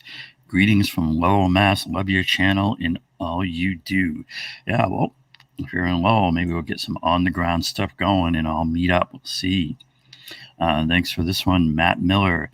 Sabby, it does not matter if this interview was personal. Dr. West should be able to field personal attacks. Dr. West is not ready. Thanks for that super chat. Thanks for this, John Chrisman. Capitalist car is running over us, but we argue whether the right headlamp is more fascist than the left-hand headlamp because one lamp is brighter. Crazy. Thanks for this one, Derek. We know that one of West's advisors is Chris Hedges. Will be very interesting to hear from him about this. Yes. And thanks for this one as well, Derek. Cornell West equals Howie Hawkins 2.0. Well, I can't endorse that one, but thanks for the super chat, Derek. This one from Wired TARDIS. Too many black people in jail awaiting trial 4 years. Yep. Thanks for that one. And this one, Courtney Smith. I stopped watching after the first 10 minutes. I knew the interview in the direction of UGG. By the way, it's not too late to pick up the saxophone again. Thanks for that. And thanks, John Chrisman. Dore seems to conflate the legitimate grievances of marginalized groups with the weaponized IP of two capitalist parties. We are, and thanks for this one, Kevin Howard. Dr. West calls them both out: fascist versus neoliberal, civil war versus nuclear war. Wall Street war machine serve corporate interest. Thanks for that. And thanks this one from Skyzar. Dr. West is still better than Trump and Biden. We're getting through these. Thanks for this one, Grasshopper. JD was putting words in Cornel West's mouth the entire time. It seemed like a planned narrative. He wanted this reaction. DW was a setup. JD had vengeance and disrespect in his eyes from the start. I can't believe you all are falling for it. I did, notice in the chat, throughout this, and, we definitely had people pushing, very pro Dr. West. We had people very pro Jimmy Dore. Definitely saw it, both ways happening in the chat tonight. Thanks for this, Matt Miller, Dr. West 2024. And thanks for the super chat, Sama Ali. Thanks for this one, Simply C. Sabby, did you see after Cornel West left, JD's comments are? Thanks for that. And thanks for this one, Edward Shore. We will never get a real meaningful change if we keep sabotaging independent candidates. Sabby and Cornell aren't here to cater to anyone's feelings. And let's see what we got here out on the rock fins. Put that one in here. Make sure I get this ready. Thanks for the paid tipped comment on Rockfin, JVB. Sabby, let's not make this into a duopoly debate. The corruption in medicine is systemic. I think that was referring to some of the earlier story with Vivek, and yeah, that reminds me of the whole how do you pronounce Vivek thing. I heard him say the other day that it's Vivek like cake, but the way I'm telling everyone to remember it, it's just remember it as it's Vivek like fake. So that's my tip for remembering how to pronounce it. Thanks for this tipped comment on Rockfin hemp car. Dore flipped out on West again, which I think was uncalled for, but he's entirely right for the criticism. I don't know the whole story and who's all whispering in each person's ear, but let's learn from history. COINTEL wrote poison pen letters, created the Huey Cleaver divide, got Bunchy Carter shot, and even tried to divide the Pope, the Quakers, and MLK under Operation POCOM. Thanks for that, hemp car. And thanks for this tip comment on Rockfin Caroline. The politics of LGBTQ, trans, black women, etc. have been hijacked by the Democrats. Voters don't know Cornell, and they'll think he's just another Dem. And we got one more here on the Rockfins. Thanks for this one, hemp car. Handing out flyers, got the Merton Center labeled pacifist by the FBI, yet they continue to illegally monitor them, which had a chilling effect. This should be a hint as to what these powers fear can stop them. I tried getting a hold of the leaflets, but couldn't get a response. As far as not having heroes, recall Mumia's still locked up in 100 plus political prisoners, leave no soldiers behind. Thanks for that. And Daniel Hale. Mumia, Julian Assange, and Daniel Hale. That's just a good share of political prisoners. And the one other thing I want to say, as far as the whole, don't depend on leaders and heroes. I would say, we need a movement with clear demands based on corruption, and out of that movement can arise leaders and have leaders. And so, my ideal would be to see the Dr. West campaign be a central part of a movement based on corruption that's about demands and that also has clear solutions to the corruption.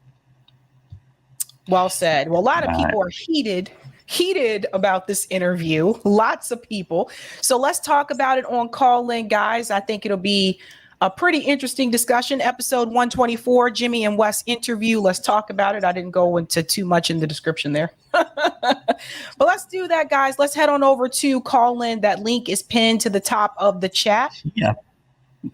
So we can head on over there, and I'll make sure I go ahead and pull it up here on my phone. And yeah, let's go over there and chat.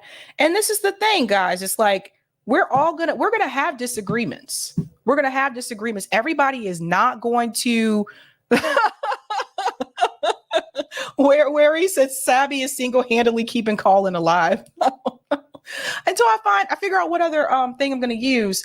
But we're not all going to agree every time. It is what it is. But again, I just think we have to remember again, what did I say at the very beginning of the Cornel West campaign? You still have to organize. You still have to have community building, and don't look at this as your one and only answer. And I'll continue to say that. All right. Let's head on over to Call In, guys. You know how we do this. Have a good night. Keep up the fight.